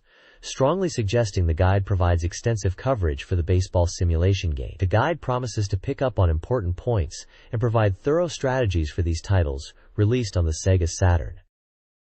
This Panzer Dragoon Saga guide focuses on crucial sections of the RPG's story. Players must assault the Imperial Air Fleet garrison to stop the Valarha rocket from destroying Zoa, requiring quick destruction of its rotating components. Following this, the airborne fortress Vritra must be defeated by targeting its rear and left side. The guide further reveals Kramen as the mysterious letter sender. Edge then meets Vyman, who directs him to Melkava, a massive ancient fortress. Successfully navigating Melkava's interior, players must destroy its power cores, while evading photonic cannons and bioenergy cores. Specific weak points become vulnerable after shields or guards are disabled. The guide is illustrated with screenshots of Vritra, Valarha, key characters, and sections of Melkava. This page continues the guide for Panzer Dragoon Saga, focusing on the challenging areas from the Forbidden Zone up to the Uru underground ruins. The guide emphasizes that the scale of exploration increases significantly here, requiring players to pay close attention and revisit areas. Detailed maps are provided for the Forbidden Zone, Georakius, the southern submerged ruins, Urus, and the northern region, with explanations for what the markers represent. Save points, entrances, exits, and elevators connecting Uru's sections. A key piece of advice for Georakius is that destroying the surrounding pyramids is necessary to gain access to the floating skyship, the Shelkuf. The guide strongly recommends frequent saving in Uru, due to the intensity of the battles there. The page also features a comprehensive enemy data section, profiling creatures and machines encountered in these regions. This includes various forms of Velox, Velocita, Mishi, and Tupanak, as well as imposing foes like the Nuresh, a Tolm dragon, and specific guardian dragons. Tactics are outlined for defeating these enemies, often highlighting weak points or recommended strategies, such as focusing fire on vulnerable areas after specific attacks or movements. Imperial and Kramen ships are also detailed, including the Valarha transport type. Overall, the guide highlights the tactical depth required for success in these later stages of the game. This guide to Panzer Dragoon Saga's Uru underground ruins details navigation and combat strategies. The ruins, accessible with your dragon, require revisiting blocked areas. The biological weapon research facility is a key location. Detailed maps cover all 5 floors, including west and east sections on the 3rd floor. Strategy tips are provided for defeating enemies like Tamrisa and Tampro, and the powerful Tambasilisk, emphasizing exploiting weaknesses and attack patterns. The guide reveals how to obtain 3 hidden items: the Dragon Booster for enhanced laser power, Rot Pauline for flight speed and quick turns, and large gun and critical parts for increased gun damage. A comprehensive bestiary details the attacks and item drops of various enemies in Uru, including Nurishan Ha, egg creatures, Telephone Miran, Tarbarni, Naupada, Canhel Dragon, and Tam family variations, along with mechanical enemies. Day 2 of Machi features Kei Amiya's quest to decipher a coded message hidden in a racing game, racing against a 5-minute timer to disarm a bomb.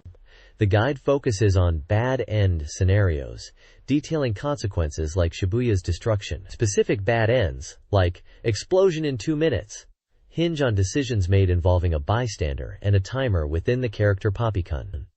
Another section, Solve the Cipher, emphasizes cracking the racing game code with a critical clue in a horse name from a race.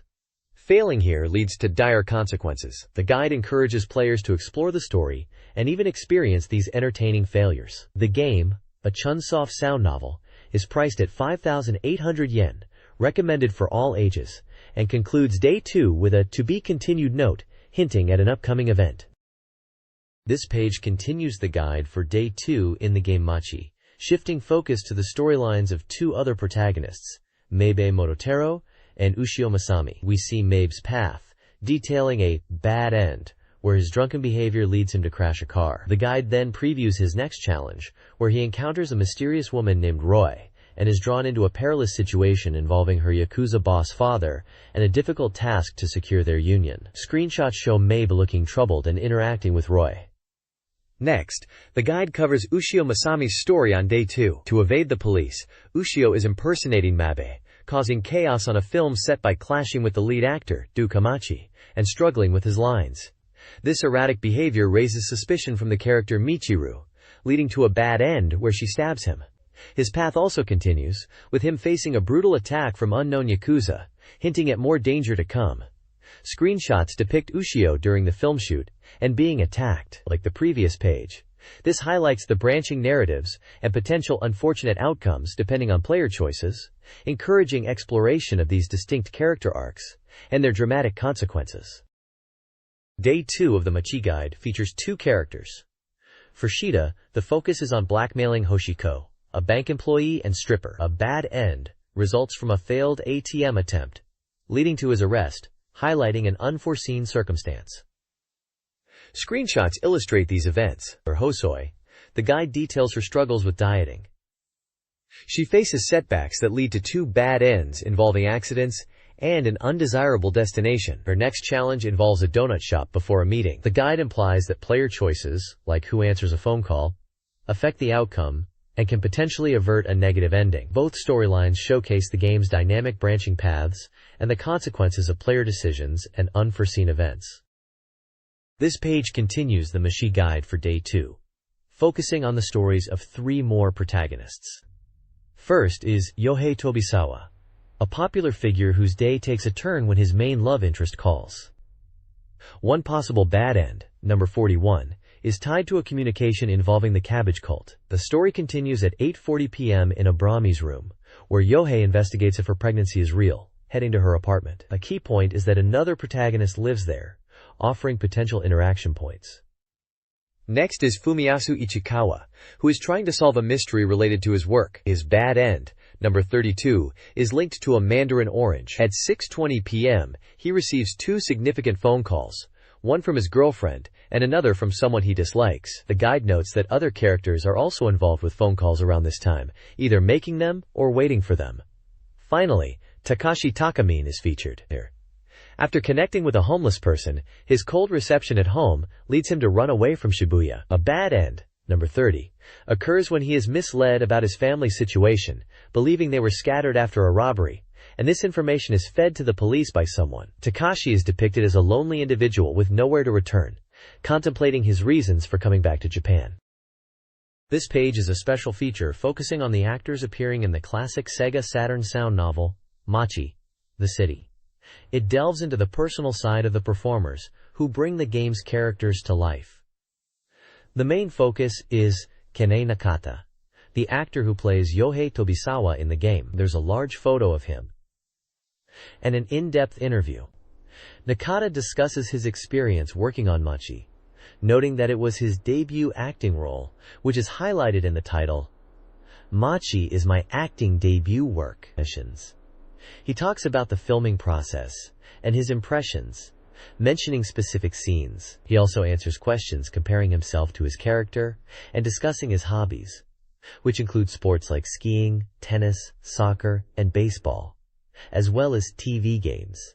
Below the interview is a section titled Letters from Readers, where fans share their thoughts on the actor and character and ask questions. Finally, a profile section provides key details about Kene Nakata, including his name, birth date, September 29, 1971, birthplace, Tokyo, blood type, O, height, 182 centimeters, and a brief list of his previous work in commercials, stage plays, and television. He also gives a message to fans, promising to reply to fan letters. This feature gives a great behind-the-scenes look at one of the actors from this iconic Saturn title, offering fans insights into the person portraying Yohei Tobisawa. This article profiles Kumiko Aso, who played Wednesday in The City. Also enjoyed the role, initially perceiving Wednesday as mischievous, but finding her fun, especially during scenes with the 7-star meeting. She describes the filming environment as friendly, and admits to sharing a hint of her character's devilish nature. Aso was also happy to wear the sailor uniform. The article includes Aso's childhood gaming interests, mentioning Famicom classics and more recent games. She also enjoys knitting. Readers' letters praise her appearance and performance. Her profile lists her birth date, March 5, 1976, birthplace, Yamagata Prefecture, height, 162 centimeters, and previous work in TV dramas, commercials, the movie April Story, and magazines. The article concludes with a call for reader suggestions for future actor features. This page delves into the strategic opening moves for Let's Make a Professional Baseball Team, guiding players on how best to utilize their initial 1 billion yen. The article outlines 3 core management philosophies or playstyles for the first year. One focused on team management and business ventures, another purely on developing player abilities, and a third, more challenging, balanced approach. Screenshots highlight key early game decisions like developing merchandise, setting up retail stores, acquiring training equipment, and building facilities such as massage rooms and meeting rooms. The guide stresses the importance of enduring the first year, regardless of team performance, focusing on financial stability, and avoiding a game-over scenario by securing around 20 wins before the All-Star break. It also advises consistent engagement with the fan club through various activities to gradually boost attendance and support. This comprehensive initial strategy guide provides players with clear paths to navigate the crucial early stages of building their baseball dynasty. This page continues the deep dive into Let's Make a Professional Baseball Team, focusing on managing your team throughout the year, particularly training and in-game decisions. It explains the difference between training during the February and March camps, where players focus on specific skills, and the in-season practice from April to October, which is overseen by the manager. Camps also feature special training menus. The article then discusses giving instructions during games, referred to as Mouthout. These are general directives like go aggressive or play defensively, rather than specific actions like bunts. Screenshots show different game situations where instructions might be given, illustrating the potential outcomes like hitting aggressively to score runs. The effectiveness depends on the player's abilities and the manager's personality. Finally, the page covers the critical aspect of trades as a cost-free way to strengthen the team. It emphasizes analyzing the opponent's weaknesses, listening to the manager's advice, and the negotiation process. It highlights that successful trades often involve balancing team needs and suggests that multiplayer trades, like 2 for 2 or 3 for 1, visually represented by simple character icons, can be more successful than 1 for 1 trades, especially when trying to acquire a key player. Screenshot examples show the trade interface and the manager, offering advice on potential deals. This page dives deep into the player data for Let's Make a Professional Baseball Team, presenting a comprehensive chart of active fielders from the 12 professional teams. While the game itself might show player abilities as graphical bars, this guide provides the specific letter ratings, ranging from S down to E, giving you the precise details you need to evaluate players. The table covers essential stats like stamina, popularity, batting skill, power, running, fielding eye, arm strength, and preferred positions. It's an invaluable resource for understanding the strengths and weaknesses of each player and making informed decisions, whether it's about training, game strategy, or potential trades, building on the management aspects discussed on the previous page. This page continues the in-depth player guide for Let's Make a Professional Baseball Team. It features a massive table presenting detailed attribute data for active fielders from several teams, specifically the Tigers, Dragons, Lions, and Blue Wave. For each player listed, you get precise letter ratings, S through E, for key abilities like stamina, popularity, various batting skills, running, fielding, and arm strength, alongside their preferred defensive positions, ranging from first base, 1B, second base, 2B, third base, 3B, and shortstop, SS, to the outfield positions, LF, CF, RF, and closer, CL. This granular breakdown is essential for any serious player looking to optimize their team composition and strategy, providing the exact numbers behind the in-game visuals. The page also includes a section recommending specific players from different teams, highlighting their notable strengths like pitching ability, defensive skill, power hitting, or potential for future growth. The next page continues the in-depth player guide for Let's Make a Professional Baseball Team. It features a comprehensive table detailing the attributes of active fielders from the Buffaloes, Fighters, Hawks, and Marines teams. Just like on the previous page, you'll find granular letter ratings for key player skills, such as stamina, popularity, various hitting abilities, running speed, fielding prowess, and arm strength. The table also clearly lists their primary and secondary defensive positions, offering crucial data for optimal lineup and roster management. Below this extensive statistical breakdown, the page includes a valuable section recommending standout players from each Pacific League team. These recommendations provide specific insights into why certain players are considered valuable, highlighting their unique strengths like excellent defense, powerful hitting, or promising potential, offering strategic guidance for players building their dream team in the simulation. This page features the second part of a special 2-week feature, focusing on the release of Let's Make a Professional Baseball Team. It presents a special discussion between the development teams behind both Baseball Tsukuru and Soccer Tsukuru, two popular simulation series. Featured are Mr. Ohashi Osamu, planning, and Mr. Takahashi Yoshihito, designer, from the Soccer Tsukuru team, and Mr. Sagawa Takaya, director, and Mr. Kitagawa Yoshiaki, planning, from the Baseball Tsukuru team. The discussion delves into the differences and similarities in developing these sports management simulations. They touch upon the distinctive presentation styles, noting that Baseball Tsukuru uses more comical characters, which allows for greater freedom in visual direction compared to Soccer Tsukuru. They also discuss the target audience and user expectations for each game. A significant point is the developers' openness to user feedback, explicitly stating that they would love to create Baseball Tsukuru 2 if there is demand from the players. It's a fascinating insight into the design philosophies and collaborative spirit between the teams working on Sega's beloved Tsukuru series. This page presents a guide to Tamagotchi Park on Sega Saturn, specifically focusing on revealing hidden characters and secret techniques. The most exciting revelation is the existence of Segachi, Tamagotchi, based on iconic Sega characters and hardware. The guide explains that while familiar Tamagotchi species are present, the park holds deeper secrets. It details how Segachi can evolve after several generations from a long-lived new species, Tamagotchi. Featured Segachi include Sonikuchi, based on Sonic the Hedgehog, Alex Kuchi, resembling Alex Kidd, Pengochi, styled after the arcade character Pengo, and Flicky Kuchi, based on Flicky. Intriguingly, there's even a cartridge Gachi that looks like a Sega Mega Drive cartridge, and various sea creature-like Segachi, such as different forms of Unichi. See Urchinchi. The article states, there are a total of 15 types of Segachi to discover within the park, encouraging players to explore and nurture their Tamagotchi to find them all. This page delves deeper into the secrets of Tamagotchi Park, starting with some hidden startup options. Holding B plus X plus Z plus R when starting the game reportedly unlocks a special mode. There's also an auto test, sound test mode, revealed by another command, A plus C plus Y plus L, letting you enjoy all the sounds and music from the park, even beyond what regular visitors would hear. Essential techniques for keeping your Tamagotchi happy are detailed.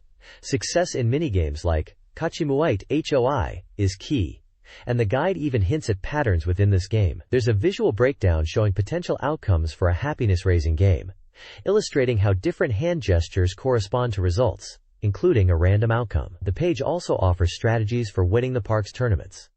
For the Eat It All Lunch game, success favors disciplined and very hungry Tamagotchi, suggesting eating disliked items first. Panel Boom Boom requires mastering timing based on your Tamagotchi's evolution stage. In the Ready Set Go race, quote, slower types can still win by managing stamina and perfectly timing button presses at the finish line. Most intriguingly, a hidden character, the lucky Unchi-kun, is revealed. This peculiar Tamagotchi apparently evolves from Obakechi and originates from a golden poop found in the park. Its appearance and behavior strongly suggest it might be the Tamagotchi equivalent of an angel, adding a strange twist to the evolution paths. Finally, there's advice on how to raise different Tamagotchi types by varying care methods and even swapping game cartridges with friends for new experiences. This page is the Satamaga Forum, presented as an expanded edition for Volume 9. It highlights a revealed hidden event and features a cover pinup for Devil Summoner Soul Hackers, showcasing a character and commenting on the art style. A section titled VR Art Museum displays fan-submitted artwork, predominantly featuring characters from Devil Summoner Soul Hackers, including Hitomi and other stylized illustrations submitted by readers from various locations. The Megaton Meeting Room delves into discussions, particularly a queue, and a focused on Devil Summoner Soul Hackers. A reader asks about the drawing process of the artist, Kazuma Kaneko. The response details his method, starting with pencil work, then scanning the line art for digital coloring on a Mac or PC. The answer also notes that this digital coloring method is common among manga artists, and is possible on both platforms. An image of Jack Frost accompanies this explanation. The page suggests there's also news about the Soul Hackers Countdown event. This page continues the Satamaga forum, picking up with more content for devil summoners, soul hackers. It reveals details about a limited-time hidden event accessible after completing the Vision Quest at the Leon Auto Plant. This event takes place on the Amami Bypass, where falling into strategically placed holes triggers mandatory battles with demons. Successfully navigating this challenge reportedly yields a considerable reward. The page also features the Mega 10 Goods Information Plaza, announcing new merchandise from Broccoli. These include phone cards commemorating the Megami Tensei series' 10th anniversary and Soul Hackers, featuring illustrations of the Spookies members. The midterm results for the Soul Hackers popularity poll are here. In the character section, Spooky is leading strongly, followed by Mary, 6, and Yuichi. For demons, Siyu Chulane is proving highly popular, with Pixie, Jack Frost, and Lean Sidhe in the top 4. This week's featured devil card is the Strange Kai Turbo Granny, described as a mysterious old woman from MT Roko, who chases cars at high speed. The VR Boutique presents Namissa as the model of the week, showcasing her confident look in a black leather-like jumpsuit purchased within the game's Paradigm X VR world. Finally, the page includes the usual section calling for fan postcards, with illustrations and thoughts on the Megami Tensei series. This page features the Amadio Club certified fan page, now in its 3rd installment. It announces the confirmed port of Multi-Lancer, a PlayStation title, to the Saturn, much to the delight of fans. The page encourages readers to send in postcards, sharing their opinions, impressions, and potentially questions for voice actors, with a notable focus on the Eve series. A column titled, Kotsuma Dio's Things He Absolutely Cannot Say in a Game Magazine, features a conversation between Horiguchi and Takahashi, who discuss behind-the-scenes topics, including a challenging Christmas work period, and an interview with Cross, the director of Eve the Lost One. The page also includes a visual featuring characters seemingly related to Eve, and an Eve glossary defining key terms and concepts from the series, such as IGUI, id Susaku, and C Project, while also mentioning voice actress Junko Iwao.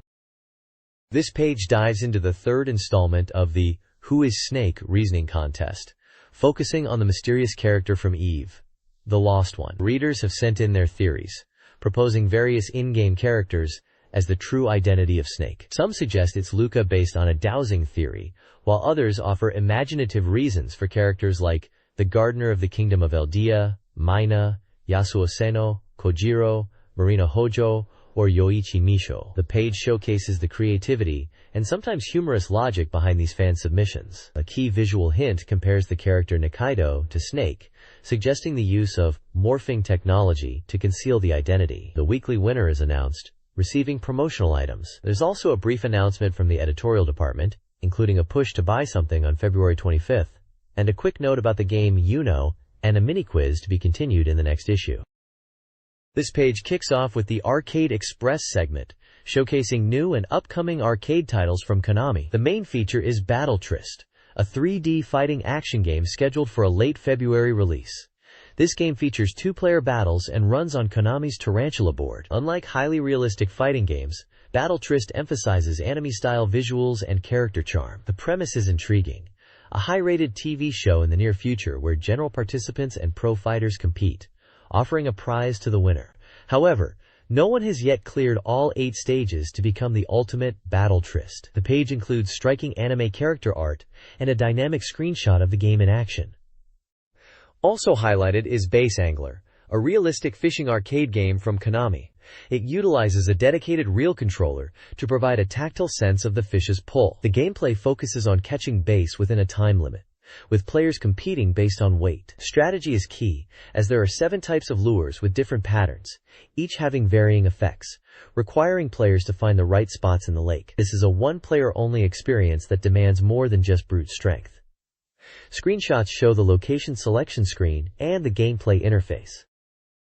This page continues with the Arcade Express feature, leading with Konami's 3D fighting game, Battle Trist. It explains the game utilizes a familiar 3D fighting system, with an 8-way stick and 3 buttons for guard, punch, and kick. It mentions advanced techniques like sidestepping and dodging without recovery time, along with a unique full front guard system, designed for deeper offense and defense. The page then introduces the game's 7 challengers from around the world, providing profiles detailing their nationality, gender, age, height, and fighting style, along with a brief backstory for each. The reviewer notes the charming character designs and recommends Kika Griffin. The page also highlights Skier's High, a new sports game from Konami, featuring a unique physical control system where players stand on a sliding board. This allows for realistic operation, including edging and jumping. The game includes time attack and point attack modes. Several playable characters are introduced with star ratings indicating their performance in speed, acceleration, and cornering. The section concludes by positioning these titles, including the previously covered Base Angler, as Konami's exciting new arcade releases covering fighting, fishing, and sports genres. This page shifts focus to SNK, announcing a continuation of new games and the release of various CD media. There's a message from SNK, featuring a character named Umemoto, expressing excitement for upcoming arcade titles, specifically mentioning RB2, likely Real Bout Fatal Fury 2. The page highlights the release of a single CD, featuring the theme song for the popular radio show Wa Ochupi, sung by the show's personalities. The CD also includes other content, like messages, karaoke, and a booklet. Further SNK CD releases are featured, including an arranged soundtracks for Samurai Showdown, and a radio drama CD for The Last Blade. A reader popularity poll is presented, showing rankings for favorite character weapons and techniques from various SNK games. The section includes illustrations submitted by readers showcasing their favorite characters and their winning moves/weapons. Finally, there is a call for postcard submissions for an upcoming feature, and a brief schedule of CD releases for March. This page delivers exciting news for Fatal Fury fans, focusing on the newly announced Real Bout Fatal Fury 2, the newcomers. Following up on the mention from the previous page, we get details confirming that every character from the previous title, Real Bout Fatal Fury Special, will be returning, including the legendary Geese Howard. The big reveal is the addition of 2 brand new characters entering the fray. The page features several character portraits showcasing the extensive roster, from series staples like Terry and Dee Bogard to fan favorites such as Mei Shiranui and Blue Mary, alongside the returning villains. It also includes gameplay screenshots, offering a first look at the action. Screenshots highlight various fighters and hint at new moves, showing Yamazaki challenging Hanfu, the Jin brothers back in action with the younger ones sporting new techniques, and Blue Mary demonstrating her new abilities. The inclusion of screenshots allows fans to get a taste of the new game. The magazine expresses the excitement around this unexpected but welcome announcement for the popular fighting game series.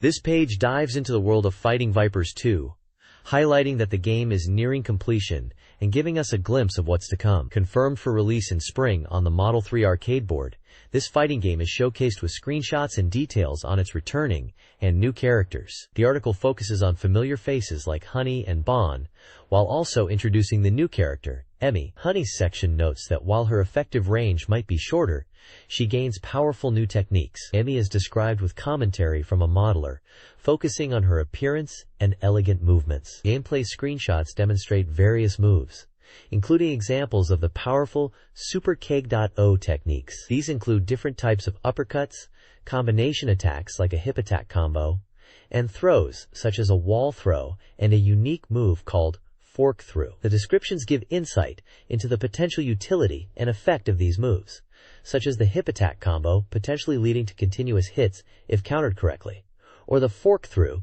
granting positional advantage despite doing no damage. The article mentions these moves are based on the current version and are examples of the character's Super K.O abilities.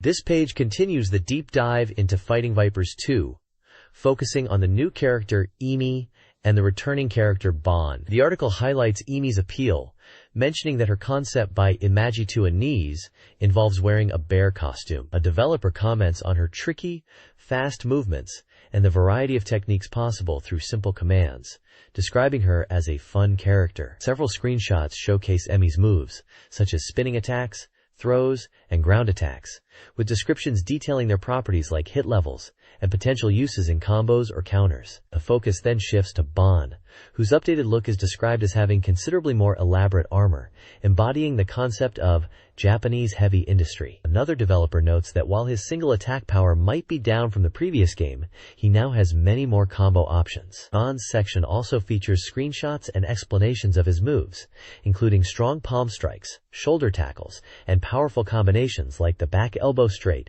and super straight. The article suggests that with his increased combo potential and added features like attack cancels, Bond should remain a top-tier character. Finally, a short comment section from Japan's #1 Akashi Sanman gives initial impressions after playing, noting that Emi is surprisingly easy to use and that learning to utilize her unique lying down stance is key. This page presents the weekly fortune-telling by Mother Hakozaki, covering the period from February 20th to February 26th. Mother Hakozaki is introduced as a fortune-teller with over 20 years of experience, known for her work in Hakozaki, Tokyo. The page highlights the lucky person of the week, identified as Capway, from Shining Force 2-1. The advice for the lucky person is to keep their own pace and put effort into understanding those around them to avoid misunderstandings. General luck categories for the week include money luck, advised as much as you want when you want it. Health luck as no problems. Work/study luck suggesting polish your sensitivity. And love luck emphasizing value your friends of the same sex. The main part of the page provides horoscopes for each zodiac sign, with separate forecasts for boys and girls, each accompanied by a charming illustration representing the sign. This section offers detailed advice and predictions tailored to each group for the upcoming week. This page highlights reader-submitted tips and tricks for SEGA Saturn games, with prizes offered for successful submissions. Tips include accessing the music room in Uno, a girl who chants love at the edge of the world by achieving 100% branch map completion, unlocking Jeff Jansen's in Winter Heat by scoring over 10,000 points in specific modes and entering a button combination, using passwords in Mahjong Gakuen Sai to view photos, SEGA Saturn version only, and enjoying Soko Seitokai's CD drama and background music by playing the game disc in a CD player. The page encourages readers to submit their own secrets for potential inclusion and prizes. This page presents the weekly soft review section for upcoming SEGA Saturn games, featuring impressions from female users, staff writers, and guest reviewers. First up is Battle Gurega, a notoriously difficult vertical scrolling shooter, releasing on February 26th. This 100% complete sample earned an average score of 8.00. Reviewers lauded it as a near-perfect arcade conversion, capturing the intense bullet patterns and strategic depth. Despite its high difficulty, which might be off-putting to some, the port's fidelity and inclusion of features like adjustable bullet visibility were highly praised, making it a must-have for dedicated shooter fans. Next is Steel Assault SS, a 3D shooter also releasing on February 26th. Based on a 100% complete sample, it received an average score of 7.33. This is a port of the Sega 32X title, offering a simulator-like cockpit view experience. Reviewers appreciated the game's challenging but fair difficulty, and the distinct polygon visuals reminiscent of the 32X era. While some felt it lacked the flash or depth of newer Saturn titles, it was seen as a solid port of a classic 32X game, with joystick play highly recommended. This week's Sega Saturn releases include 3 games. Suichipai Adventure Doki Doki Nightmare, a dating sim, received an 8.00, praised for its graphics, characters, and content despite some repetitive gameplay. Sega Ages/Power Drift, an arcade racing port, earned a 7.66. Reviewers enjoyed its faithful recreation of the original, though some noted dated graphics. Finally, Burning Rangers, an action-adventure game from Sonic Team, was highly acclaimed, achieving an 8.66. Its exceptional sound design, graphics, engaging gameplay, and replayability were major selling points, making it a standout title. This article reviews 3 upcoming Sega Saturn games. Dukoku Soshite is a psychological horror adventure praised for its atmosphere, characters, graphics, and voice acting, but criticized for repetitive gameplay and insta-death scenarios, earning a 7.33. Pachinko Hall News Store Grand Opening is a simulation game where you manage a pachinko parlor. Reviewers enjoyed the unique concept and management challenges, despite the simple pachinko gameplay, resulting in a score of 6.66. The Legend of Heroes 2-1. Prophecy of the Moonlight Witch is a classic RPG port lauded for its quality, pace, and accessibility, scoring a 7.00. It is considered a worthwhile entry for RPG fans. This page reviews several upcoming Sega Saturn titles.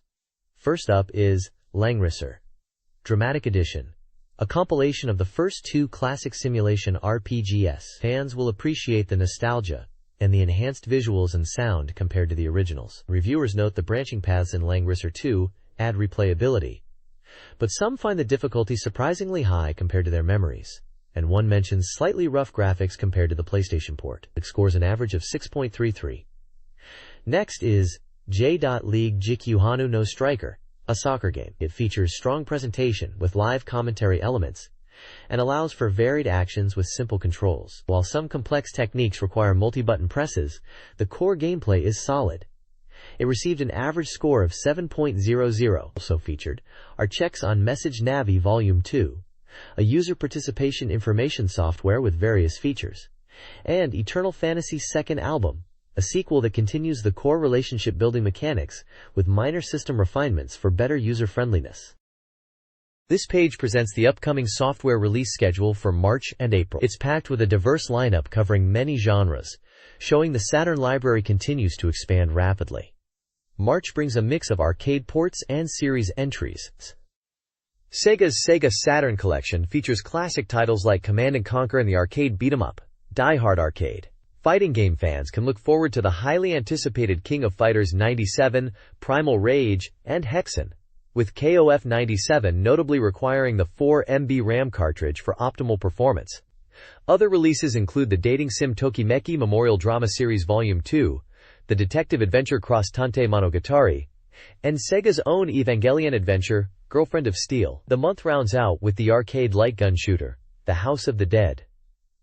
Moving into April, the schedule features major sequels and ports, RPG, and simulation enthusiasts have Sakura Wars 2, and the sequel to Myst, Riven, to look forward to. Koei delivers more of their deep strategy, with new Winning Post and Nobunaga's Ambition titles. The fighting game scene remains strong, with Vampire Savior, known internationally as Darkstalkers 3, and X-Men vs. Street Fighter, both requiring the 4 MB RAM expansion, confirming the Saturn is becoming a powerhouse for 2D fighters. Other notable releases include Dragon Force 2, the tactical Bomberman Wars, and the mech combat sequel Gungriffon 2. The page also includes notes on game genres and peripheral compatibility, such as mouse support for some titles and light gun compatibility. This page continues the SEGA Saturn software release schedule, extending beyond April into May, June, July, August, spring, summer, and the rest of 1998, alongside a substantial list of yet updated titles. May brings the interesting RPG Baroque and the simulation Princess Maker. June features ADV titles, while August promises heavy hitters like the arcade port Pocket Fighter and the Dungeons & Dragons collection, perfect for fans of fighting games and classic action RPGs. The spring and summer sections tease highly anticipated sequels like Shining Force 2I, Scenario 2 and 3, and the strategy RPG Black/Matrix. The extensive list of undecided titles reveals a pipeline packed with diverse genres, including fighting giants like Marvel Superheroes vs. Street Fighter and Virtua Fighter 3, beloved RPGs such as Lunar 2, Eternal Blue and Slayers Royal 2, and surprising ports like Resident Evil 2. The schedule confirms the Saturn is embracing the 4 MB RAM expansion for high-fidelity arcade fighters, and continues to be a strong platform for RPGs, simulations, and unique Japanese titles, promising a strong lineup for the year ahead. This page features a special mail-order service section from the magazine, showcasing a variety of Sega merchandise. The main focus is on interior goods featuring the iconic hedgehog himself, Sonic, as the second wave of his room decor series is introduced. You can see curtains, multi-covers for furniture, and various cushions to deck out your space in blue blur style. There are different sizes and patterns available, including a classic checkered design and a dynamic space pattern. Beyond the soft furnishings, there are also Sonic-themed items like a coin bank, trainers, a Zippo lighter, and even a patch. They've also got plush toys of Sonic in different sizes.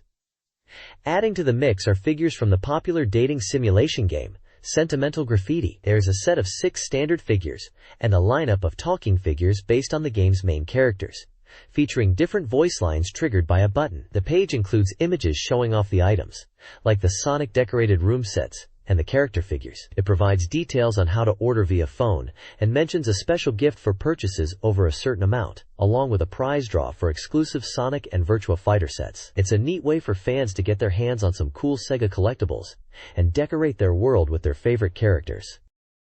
This page features a mail order service section continuing from the previous page, showcasing various merchandises from popular SEGA Saturn titles. Headlining the offerings are items from the beloved Sakura Wars series, including collectible Zippo lighters featuring characters like Sakura Shinguji and Sumire Kanzaki, alongside action dolls of Sakura in both her casual wear and battle dress. There are also smaller mini-character collection figures, real model series figures, some with original voice kids, and adorable plush dolls. The page also includes merchandise from other fan-favorite franchises under the Etc. section. You can find SEGA Real Model Series figures featuring mechs from Virtual-On like Temujin and Raiden, and units from Evangelion. For apparel fans, there's a Virtua Fighter cycling shirt and a cool jacket. Collectibles like Sega Freaks trading card sets and a storage file are also available, along with large calendars for 1998 featuring Evangelion and Sakura Wars artwork. The images clearly display the detail on the figures and the designs of the apparel.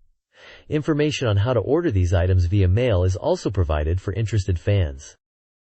This page features a Reader's Present section, offering prizes to lucky winners. The top information segment touches on recent news, including the Burning Rangers trial Creedrom, upcoming magazine plans, the announcement of the SEGA Saturn Grand Prix 97 award winners, the readers' picks for the best titles of 97, and updates on Sakura Wars 2. Main focus is the Reader's Present list. First up is a giveaway of SEGA Saturn software to 20 winners. Next, there's a poster for the arcade shooting game Batrider for 5 winners, featuring artwork of the game's distinct characters. 3 readers can win the sci-fi simulation game Grand Red, which the description highlights as an excellent SF strategy title promising expansive space battles. There's also a good set from the dating sim Photogenic for 5 winners, including items like a poster, mousepad, and postcards featuring the game's characters. Finally, 10 winners will receive a special Digital Circus 97 Quo card, which appears to feature vibrant artwork from Sonic R with Sonic, Tails, and Knuckles. The page also provides contact information for inquiries about the magazine's content, and announces the release date for the next issue as February 27th.